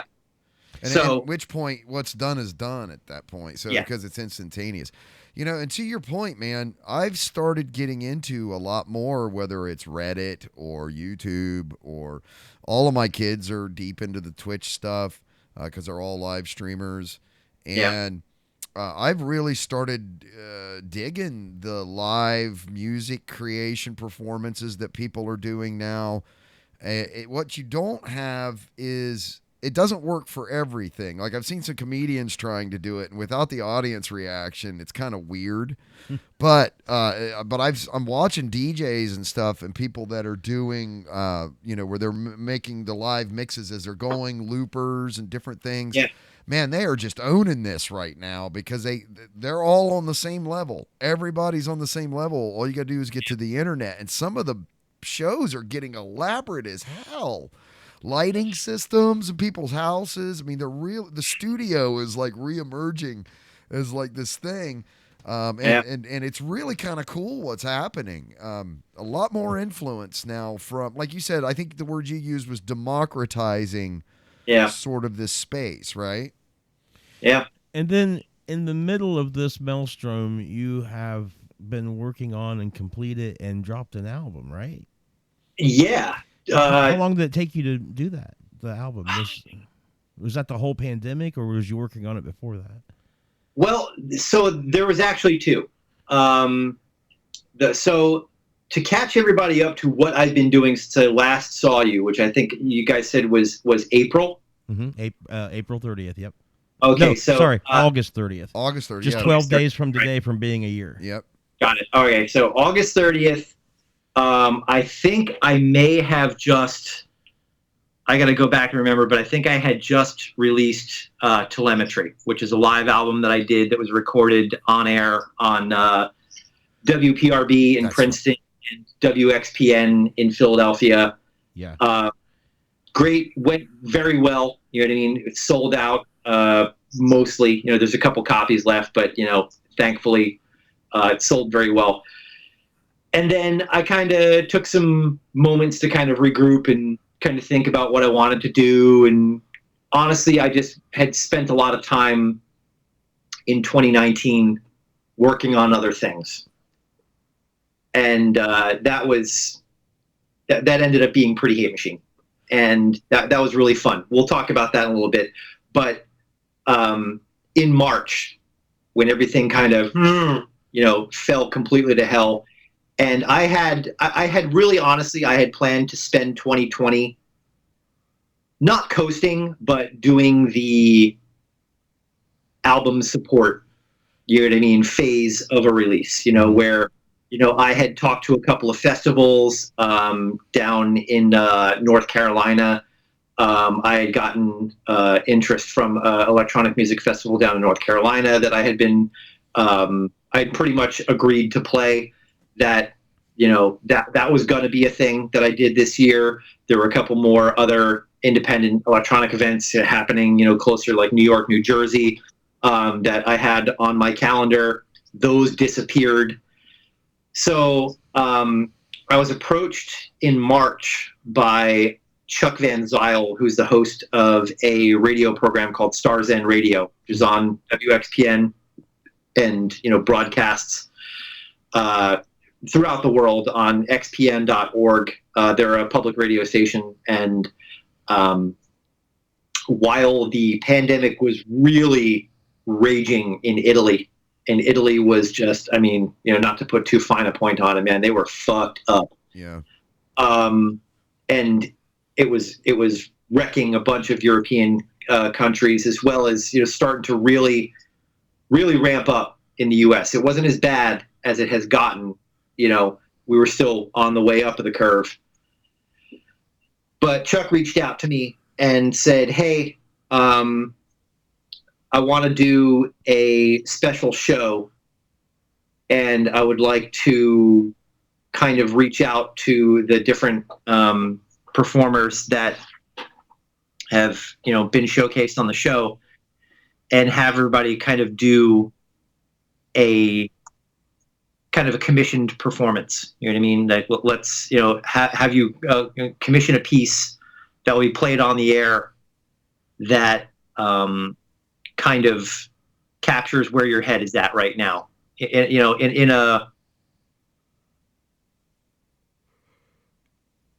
I don't want to say like he didn't make it have to be positive, but wanted it to be a very real snapshot of what the electronic music community had to say to our audience. And at the time, I came out with an EP that I titled Amalthea, which, if you've been paying attention and you looked at the song titles on my last few EPs, like on Telemetry, we've got The Garden of Forking Paths, which is, from a book. The OC parallel. Yeah. Yeah. And then there's Oh, by the way, it was the OA, not the OC. Okay, I've never watched it, but I remember we talked about that and how Yeah. there's such a similarity. Yeah, yeah. And then Beacon, which is a piece from one of my earlier albums, and then there's one called Lagrange Point and one called Delta V. And for the audience of this show, I will let you know that a lot of the reasoning behind that was I was reading Neil Stephenson's Seven Eves, which is a fantastic book. And I don't want to give away the plot of the book, except to say that within the first, let's call it the first 10 minutes of the movie, the Earth is destroyed by a catastrophic meteor shower. It's done. The population of planet Earth is kaput, and we've managed to fuck off and get a ragtag assemblage of as many people as we can get through, the equivalent of the Falcon Heavy, up, and they basically dock whatever the fuck they can onto the International Space Station, and all of these terms, Lagrange Point, Delta V. Stevenson, if you're familiar with his writing, tends to really get into the science of what he's writing about. Oh, yeah. When we see, not having seen the other show, I was like, wow, man, this is like the point between two gravitational objects where it's an equal pull, and you can put like habitats in there, and there's things you can do, and you can also slingshot around through the solar system if you got, like, I was like tripping out on the names and stuff, but I didn't, I just knew what they were. I was like, this is cool. And you said you had problems naming things. Well, that's the thing. It's like, and then when I started to kind of park these things into a narrative, and if you look at that album as a narrative, it really follows an expedition. You know what I mean? It's like, you've got, the Garden of Forking Paths, which is this kind of meditative thing, which is like, moving from one point to another, and then it ends on, the live show, flows into Beacon, which is a very evocative thing that kind of takes the lens. Like, I hate to use other movies to compare it to, but like, if you look at like something like Contact by Carl Sagan, you know what I mean? If you look at that story where it starts out, we're not even going to talk about the Jodie Foster film with Matthew McConaughey, which while it is a fine film, we don't need to talk about the film. We can talk about the fact that it's a book by Carl Sagan. Yes. Where it kind of starts out, on very familiar, terra firma, and then it kind of expands its scope to the next thing it's almost like 2001, same kind of narrative arc where, it starts out with primitive man, and then the next thing you've reached beyond the infinite, and, you've got this next stage of humanity and whatever. But, Beacon, I envision it as something that kind of starts out terrestrial and becomes celestial. And then once you're out there, you've got this sort of Lagrange point where you're at, a spot where gravitational influences kind of, are at their weakest or are at equilibrium. Yeah, you know what I mean? Yeah. So you can do things like put yourself into a stable orbit, or, with enough thrust generated or enough delta V, you can either decide, okay, we're going home now, or make it so. You know what I mean? Go onward. And basically, you can. I'm just putting those concepts out there as general wet fingers to the wind. I'm not saying did we go home or did we leave? You know what I mean? You decide. You listen to the music. It takes about, an hour, and you can decide, how does this story go?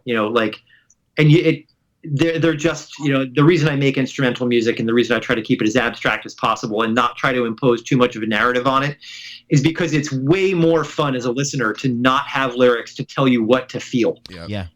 Like, you can picture, a lot of my friends have, or even not friends, just fans have asked, hey, do you mind if I use this as background for my next, Zoom-based D&D campaign meeting? Absolutely.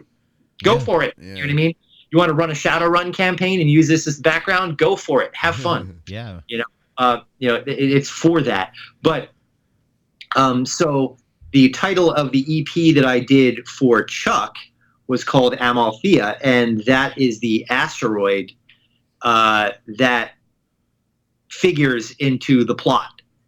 And it has to do with, I don't want to give away too much of it because I really would love for people to read the book, but that asteroid plays a role in the what they call the heavy rain, which is when all of those boloids come cascading down onto the surface of the planet and create so much heat and friction that it just bombards the human race out of existence.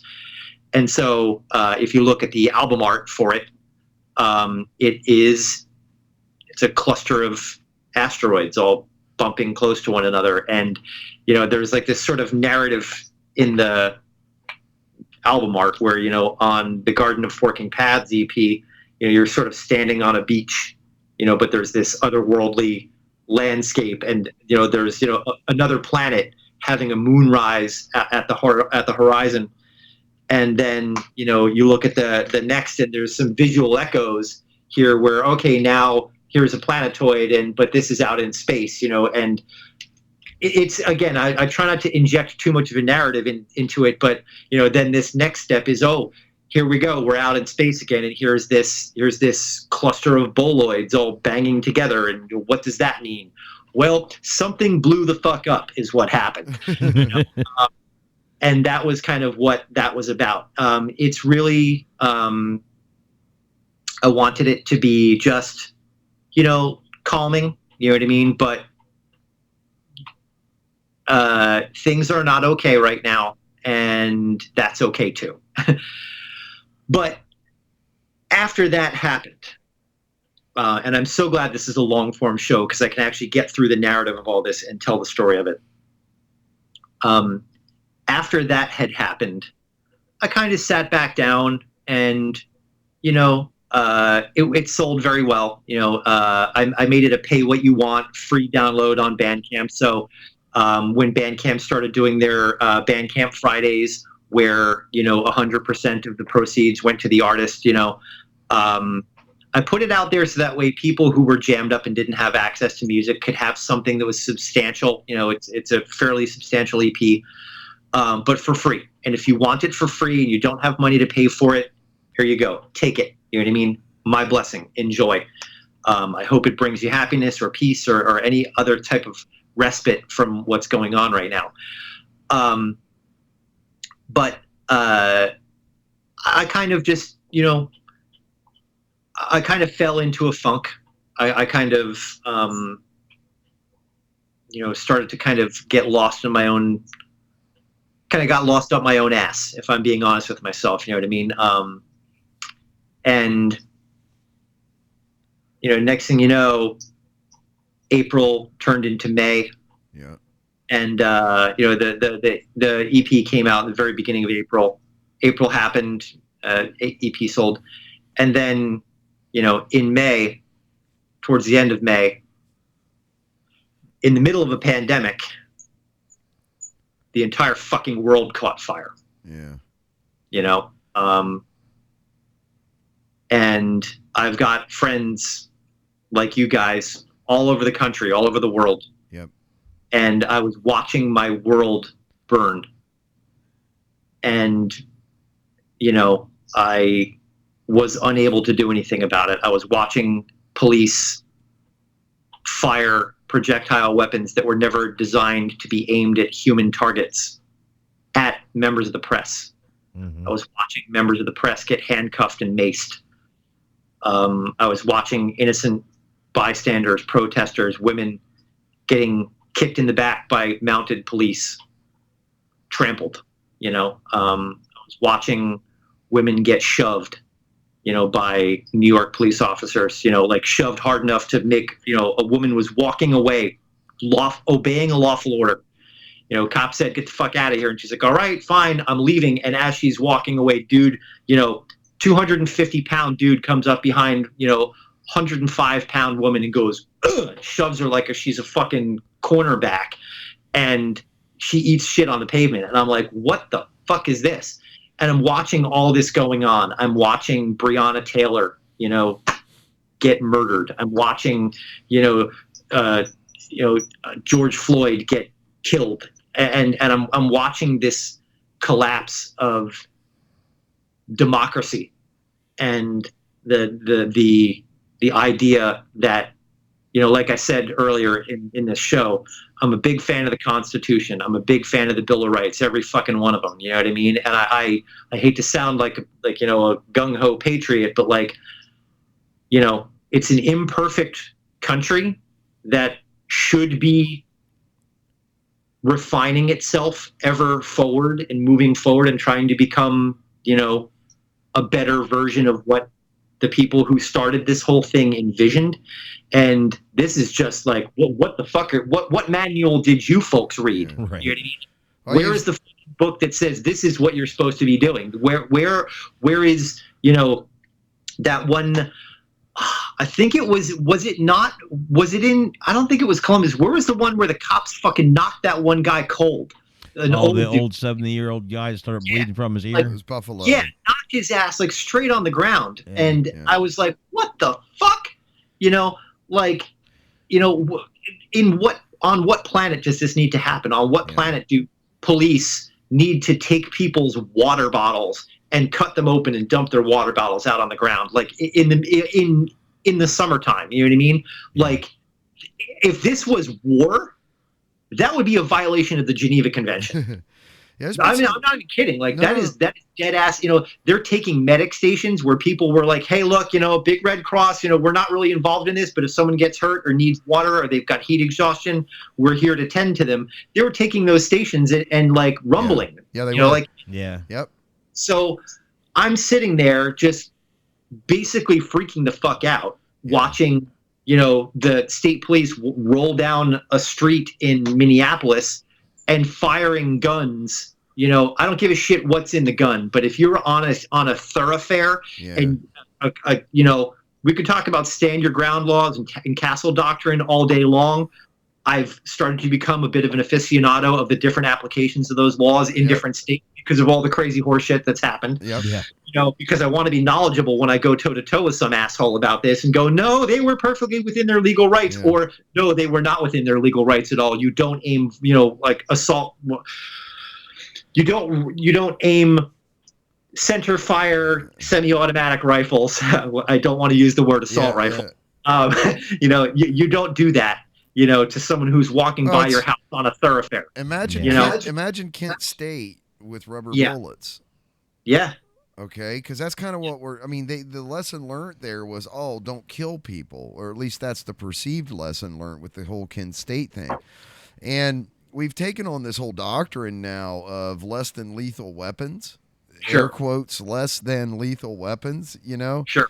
I was in the military. I've been CS gassed. I'm familiar. It's something you'll never forget once you've experienced it.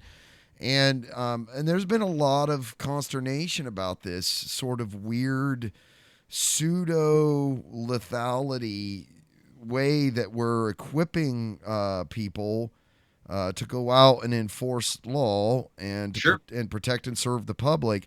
And the thought here is that when you start handing these people, when people start to think that the thing that they're carrying, if they use it on another citizen, it's not lethal, is they're going to use it more often.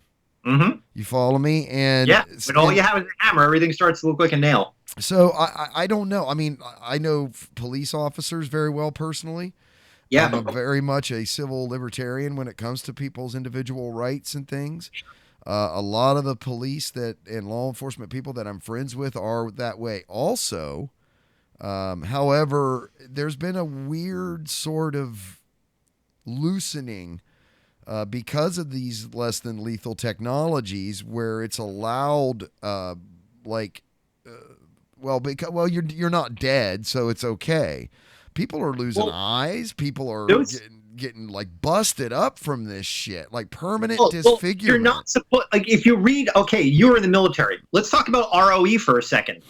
All right. You know what I mean? We just had it happen in Philadelphia where, our commissioner and several members of the police force in Philadelphia basically, a couple of people had to kind of resign in disgrace because there was a fucking massive communication chain breakdown where people used munitions that were not authorized for use on anything less than like violent acts, like armed people, like in the act of, you know what I mean? Just like, they say you can't shoot at a fleeing suspect. A bunch of states, there's different interpretations of how that law goes. But long story short, these munitions, were not authorized in the situation in which they were used. And some people lost their fucking job over that. And citizens were tear gassed. Citizens were shot at with munitions with which they should not have been. But also, you've got a lack of training. You know what I mean? When you talk about ROE and rules of engagement, like if you are a deployed American service person, right, and you are in Afghanistan or any other theater of engagement, right, you have to satisfy the triangle. Ability, opportunity, and oh God, I totally forgot the third one.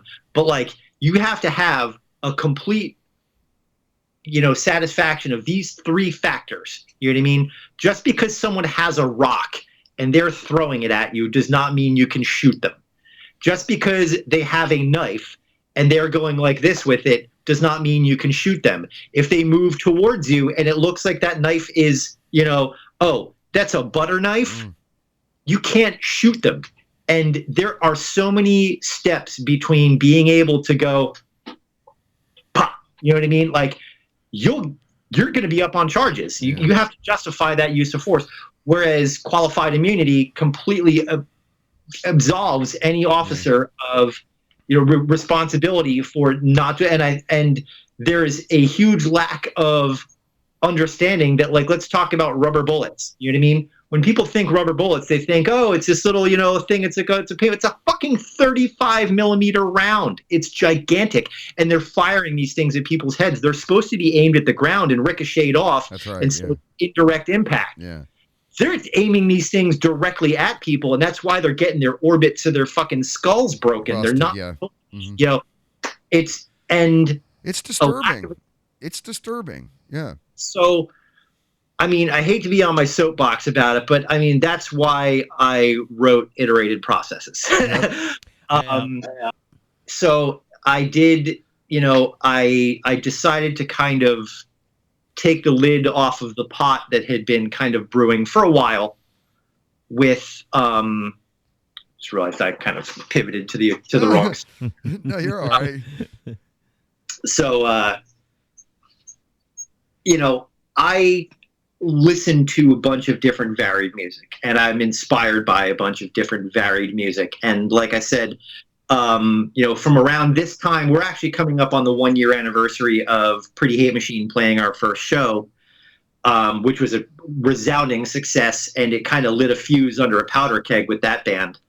And then that all went fizzled and fell back down. But that kind of reignited my love affair with darker, more, I hate to use the I word, but we'll go ahead and say it, industrial,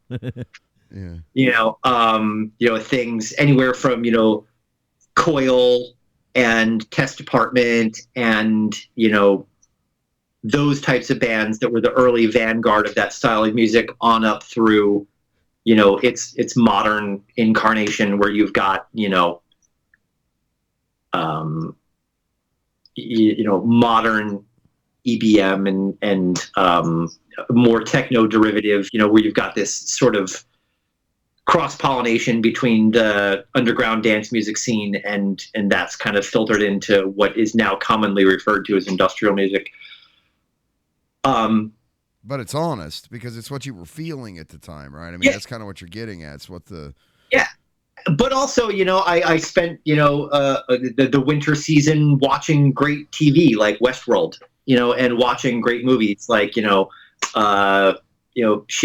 Dunkirk and Blade Runner 2049 and Trent Reznor and Atticus Ross's score for the Watchmen series that was on HBO, which was Mm. Fantastic.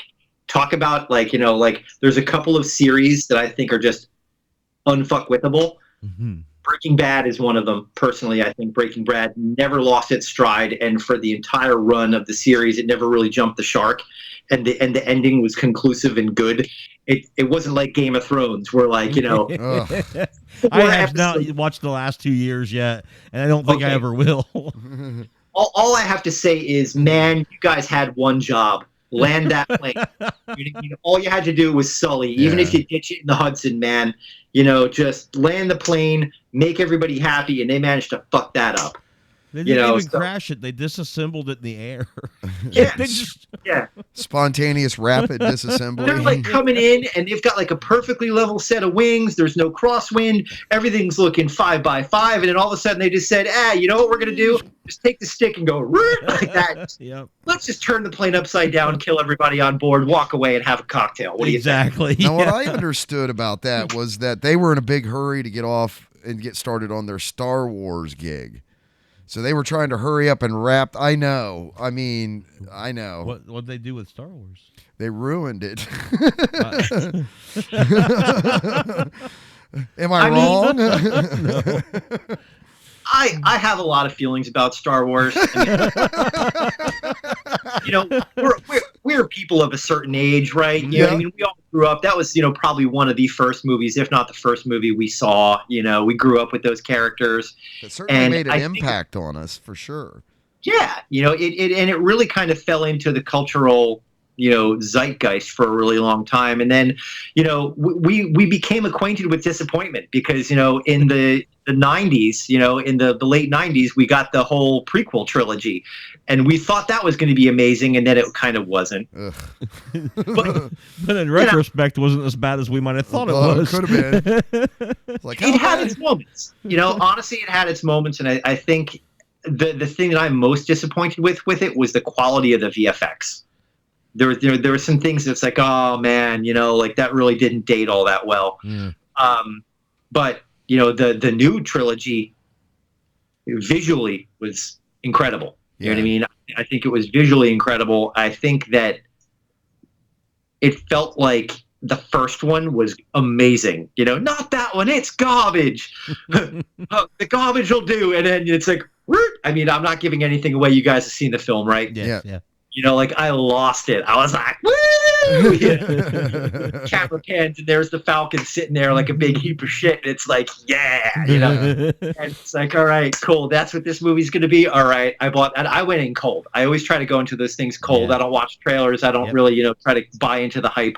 I don't even want to know what the character's name's in. I just want to buy my $25 IMAX ticket, walk in, and try to replicate that sense of wonder that I had when I was 3 years old, sitting on my mom's lap in a sold-out theater, watching the first Star Wars and just going, Yeah. like, having my mind blown. That's Have a you ever? that's a high bar, though. Have you ever? Right? Have you guys ever seen Hammy's despecialized Star Wars? Yeah. Have you? Me and my buddy Andy, he does a weekly. Well, we used to before all of our nice things were taken away from us. Andy does a weekly movie night, and he's got a really nice 4K panel set up in his. He's got basically his living room is maybe slightly larger than the studio I'm sitting in, but we've managed to pack something like 24 asses in that room. He's got like a 72-inch 4K panel, Ooh. an Atmos system in there. Yeah. He and I both bought our acoustic treatment materials at the same time. So you see these, you may or may not be able to see the acoustic panels that are hanging on my wall in here. But we basically bought our Owens Corning 703 at the same time so we could pool together our shipping money. And so he hung bass traps on his walls. I've got some in mine. So he's got a pretty well outfitted room, and it's like an open invite. So anybody that's cool, can come and watch, movies in a really high quality home theater type thing. And he does anywhere from, some nights it'll be like, he screens like weirdo, like art house stuff, but also things like Us, things like Funny Games, things like One Cut of the Dead. Have you guys seen that one? I have not. Add that one to your list. Okay. One Cut of the Dead.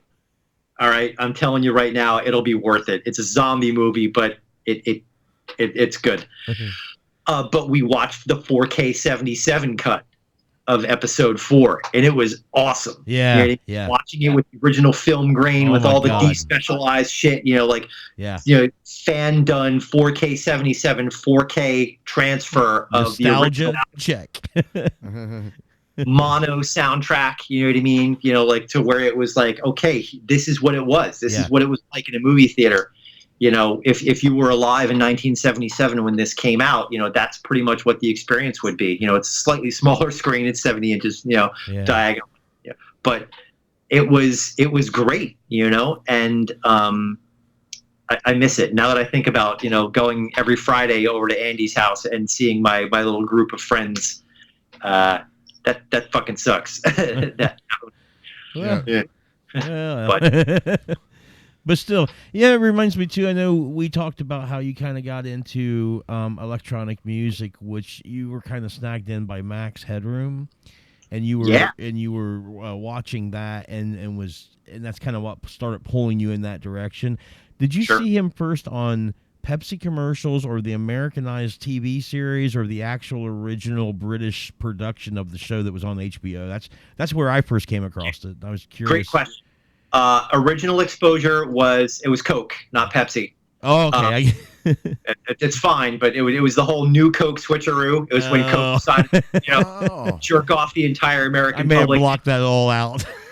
Do you know the story behind that? The new, all I know is they made new Coke and it did not go over very well, and people hated it. Well, It was intentional. They pulled the switcheroo because they Yeah. wanted to change the recipe from sugar to high fructose corn syrup, and just doing that change would have been too noticeable. So what they did is they took the original Coke recipe that was made with sugar, and then they made this super hyper sweet version called New Coke that had way too much high fructose corn syrup in it. And then they dialed that back some, and they called it Ah. classic. And so they pulled this two-step switcheroo to basically alter the product from what was on the market. And that's why when you go back now and you go, dude, I love Mexican Coke. You know what I mean? People talk about the Coke made in Mexico. It's made with cane sugar. That's the OG recipe. That's the stuff that's Yeah. never changed. and you can. And that's I build bottling plants. They're starting to Yeah. do that in the U.S. They're starting to go and do special edition runs where they use actual sugar instead of high fructose corn syrup. That's true. Yeah. yeah. I mean, don't think they're doing that to be beneficial either. I mean, it's because sugar's cheaper now. Yeah. It's just it depends on whether you're doing it liquid or grain, and it's hard. Yeah. The liquid stuff's always much easier to handle from a process standpoint because I can just pump it where I need it. Yep.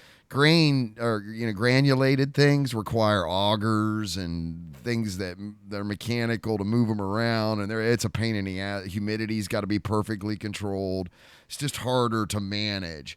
So that's the drive towards, like, everybody's like, well, fucking, we call it HFCS in the biz. Sure.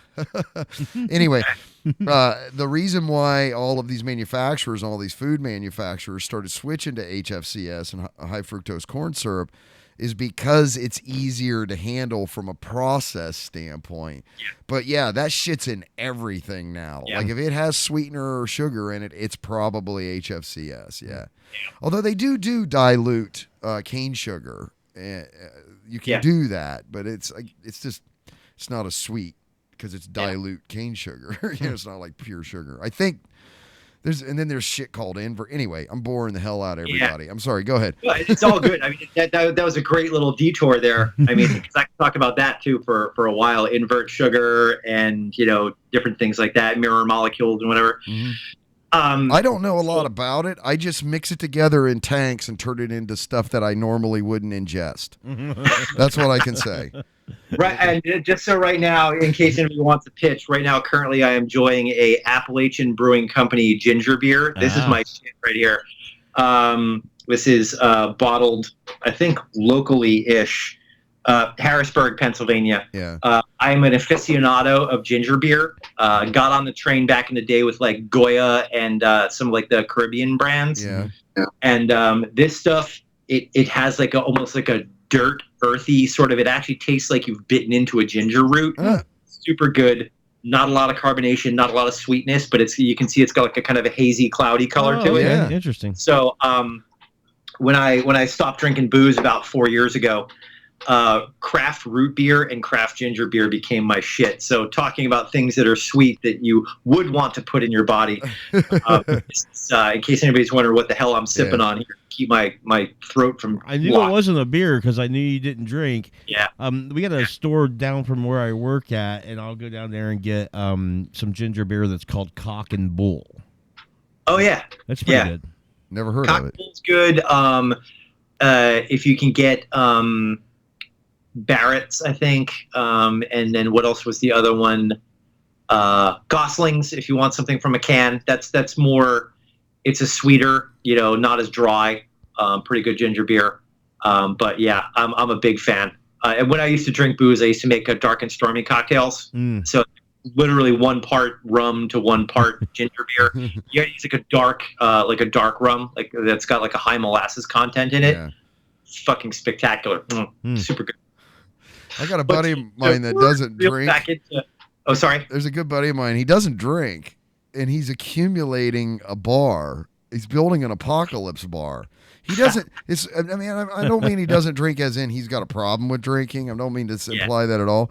But here's this dude, and he's collecting. I don't know why I'm even bringing this up. It just what you were saying was kind of funny. Yeah. He's collecting like all of this top end liquor and building this bar. But he doesn't drink.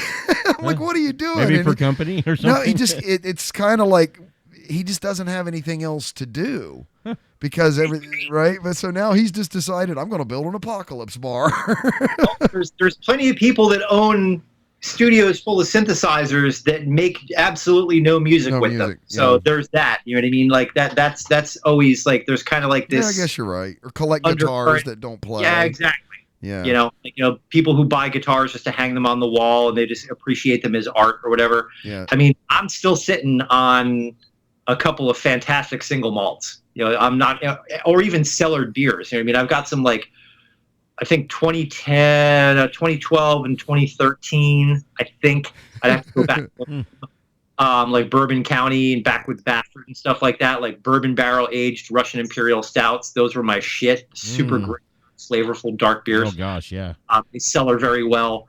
Are these like are they like break glass during emergency type things? Like if it really gets shitty. Look, if he hasn't broken out in this year, it's gonna be. I don't know what's gonna happen. It's gonna make him break out. It's my relationship with it has become completely ambivalent. You know what I mean? It's not even antagonistic. It's not like, oh God, I got to worry about am I going to have relapse? I don't even think about it. Like it's like I happen to have these things. It's just like I've got a closet. I've got a bunch of posters in there that I haven't hung up on my wall for 10 years, but I'm not going to throw them out because I like to look at them now and every once in a while. And if I find someone who my partner, they're really into craft beer and stuff like that, and they still drink. So they'll bring home a mixed six from the grocery store or whatever, and be like, oh, and I'll take the snifter and I'll be like, oh yeah, that sounds really that I bet that's got a really strong caramel nose to it, or whatever. And that's all I need to do. I just basically crack my snout over the cup and go, all right, yeah, I drank so much beer and scotch and whiskey in the interceding 20 years of my life. I got to be a nerd for it. You know what I mean? Just like folks who look at a guitar and tell you, oh yeah, that's a 1958 Les Paul, or oh, that's blah blah blah. Or I could look at synthesizers and go, oh yeah, that's the year they switched from a white paint job to a black paint job, and you can tell that it's that's an intermediary one because they didn't change the knob caps on it, so it's got the old style knob cap, new paint job. Anyway, sounds like the Odyssey 2600 ARP. Going from white to black and not change. Is that what it was? Yep. Okay, I'm like, man, I think he's talking about that, but I don't know what I'm talking about. But it's like that.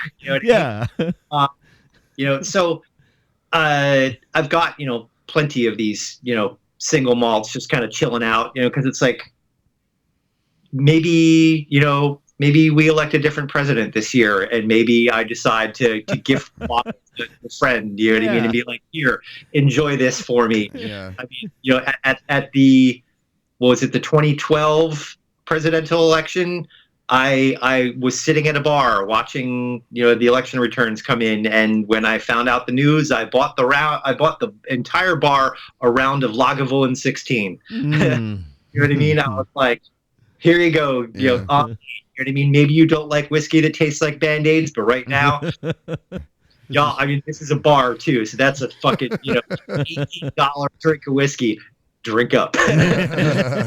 Honest guy. But I happen to be feeling really good right about now. Not so much in 2016. So getting back to the Max Headroom question you asked 45 minutes ago. So I saw the Coke commercial first, Mm-hmm. and it was just such a striking visual language that I was intrigued. And so shortly after, I think they ran. I didn't have cable at the time. It was 1986. I was a young kid, and my parents didn't have cable, or we had cable, but we didn't get like HBO and Cinemax or whatever. Right. So I did not see the original run of the either Channel 4 talk show or the Cinemax talk show either, but I did watch the ABC TV adaptation of it. However, I had rented, back when you rented movies, when that was a thing, I had gone to the video store and rented the 60-minute pilot. Yeah. I mean, and that was heavy. That's a heavy drop on a kid who's, just starting to see double digits of age. I mean, I think I might have been 10, and I was like, whoa, and that started to kind of cement my love of that aesthetic. Yeah. Because that pulled me into, Blade Runner, Brazil, Brazil. what is cyberpunk? What's that all about? William Gibson, Bruce Sterling, who's that? You know what I mean? Start to go to the bookstore in my local shopping mall and go through the science fiction section, and maybe didn't have the money to buy the book that day, but I'd sit there and like read a chapter of like Neuroman, the Mirror Shades anthology or something like that. Yeah. That was what kind of kicked that all off. But like when that series first aired, I was like, all right, this is really interesting, because again, for people who may not be familiar with it, it was originally on ABC, and it was airing at 10 p.m. on Wednesday. It was like in the slot where it was destined to fail. You know what I mean? Like, it was just not really, really great. But they were telling stories. Stop me if you think you've heard this before. Stories about things like, censorship starting to run out of control. Stories about, using computers to manipulate faces in video footage to show people being in situations where they were not. That's a direct parallel to deepfake. You know what I mean? Things like elections being decided de facto before the election even happens. Oh, we negotiated the result of the election, 3 weeks ago, but the election being decided by viewers with their remote controls. Right. Yep. There and was let's a not particular forget blipverts. Exactly. All right. I'll land on that one in a second. But what I wanted to talk about was there was an episode where they were talking about the fact that, educational television was pay only. You know what I mean? You had, and there was people pirating educational TV, so that way the kids who lived in the projects basically, could see it. And, families got arrested because you were in possession of illegal property. This is pirated, and cable piracy is a high crime. In addition to having a bad credit rating, that was another conceit of this world, is that having a bad credit rating was like the worst. And so, now you see that like, Sesame Street is like no longer on public television. Now it's on like HBO or something like that. I got to double check my facts here, but that sounds about right. Where, things that were normally public access are now being put on cable channels, and it's like, oh, well, that's great. educational TV being kind of taken away from being a public resource and becoming something that you have to have privilege to be able to access. But the Blitvert thing that you're talking about, that was hilarious because someone said, oh, well, that'll never happen. I'm like, so the Blitvert was taking a 30-second advertisement and compressing it into 3 seconds. Yeah. Well, what the fuck do you see at the beginning of every YouTube video now? Right. Right. It's 3 seconds before skip ad shows up. There it is. Yeah. And some people even time those ads so that way the bulk of their messaging happens in those first 3 seconds. Yep. Here we are. Yeah, but if I remember from the series correctly, though, people would explode while watching Blitverts or something like that too, right? As the one character said, only particularly loathsome creatures who were like fat and like didn't do anything. Oh, like sloth kind of. Yeah. Oh, okay. Okay. But still, it's been a long time. I can't believe I pulled that out of the archive. Yeah. Okay, I'm really kind of a nerd because I could quote the entire thing. Oh shit! Yeah. Let's hear it. Let's do it. The human body is composed of millions of nerve endings, each carrying an electrical charge. Normally, people burn this off in exercise, but in inactive viewers, particularly, in inactive people, it just sort of builds up. It seems that the Blitvert violently stimulates these nerve endings, causing people to I know most of it, but these nerve endings short circuit, and in some cases people will literally explode. And that was the whole conceit of the entire thing, is that this information is coming at you so fast that it basically short circuits the nerve endings in your body, and the electrical stimulus that happens in your nerves just builds up and just goes spoof, and you get spontaneous human combustion. Hey man, I hate to do this to you, but in the setup of the equipment to record your video tonight, I forgot to power that device.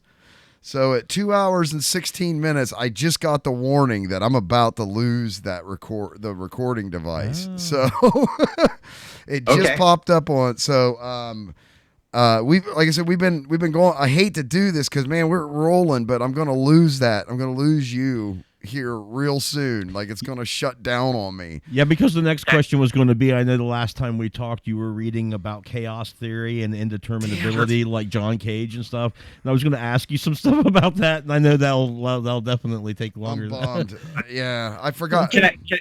Can I run through my plug? I just got the 20% thing is what I'm saying. So cool. I just wanted to give you a heads up. I'm flashing the stage lights right now just to let you know. I didn't expect this. I was expecting to go for a solid 3 hours tonight, man. That's where it was my goal, but unfortunately, I'll have to remember to not screw this up next time. It's all good. It's another excuse to come back. Heck yeah. Yeah, but go ahead. Hit your stuff, man. So, I don't want to lose you. In August of last year, I started playing with the Nine Inch Nails tribute band that kind of came out of the fact that I used to tour with one of those top-tier bands. The tour manager from that band also plays drums, and he just had 2 kids, and he wanted to kind of start getting into doing music with them, and he was going to try to introduce them to drumming. And he's like, I'd love to set up my kit and I'd love to start playing again, but I don't really want to deal with the hassle of forming an original band. So he reached out to me, and he knew that I had been doing some sort of clone tracks, just as sort of like tone tests, just to see if I could do it, kind of a challenge to myself. Like we were talking about, don't put that negative, that self-fulfilling prophecy in front of yourself. I said, all right, you know what I mean? Like, here's this band, Nine Inch Nails, that was very influential to me as a teenager and growing up all throughout, my career in the music industry. And so I said, all right, I think I could do this. And so I created a couple of dead to rights, 100% bespoke from the ground up recreations of a few of their tracks. I played them for him, and he was like, all right, I think we could do that. You know what I mean? Because he had asked, because he knew that I was kind of doing that stuff. And so he reached out to a couple of other musicians. He's based in Charlotte, North Carolina. And he reached out to, a singer And he kind of did like a Ocean's 11 kind of thing where he just brought in all these ringers, you know what I mean? So brought in a killer bass player, killer guitar players, killer vocalists. And so in August of last year, we played our first show ever. You know, we had done some exchanging of files back and forth, and they had played together down in North Carolina, and I had just done some solo rehearsal up here.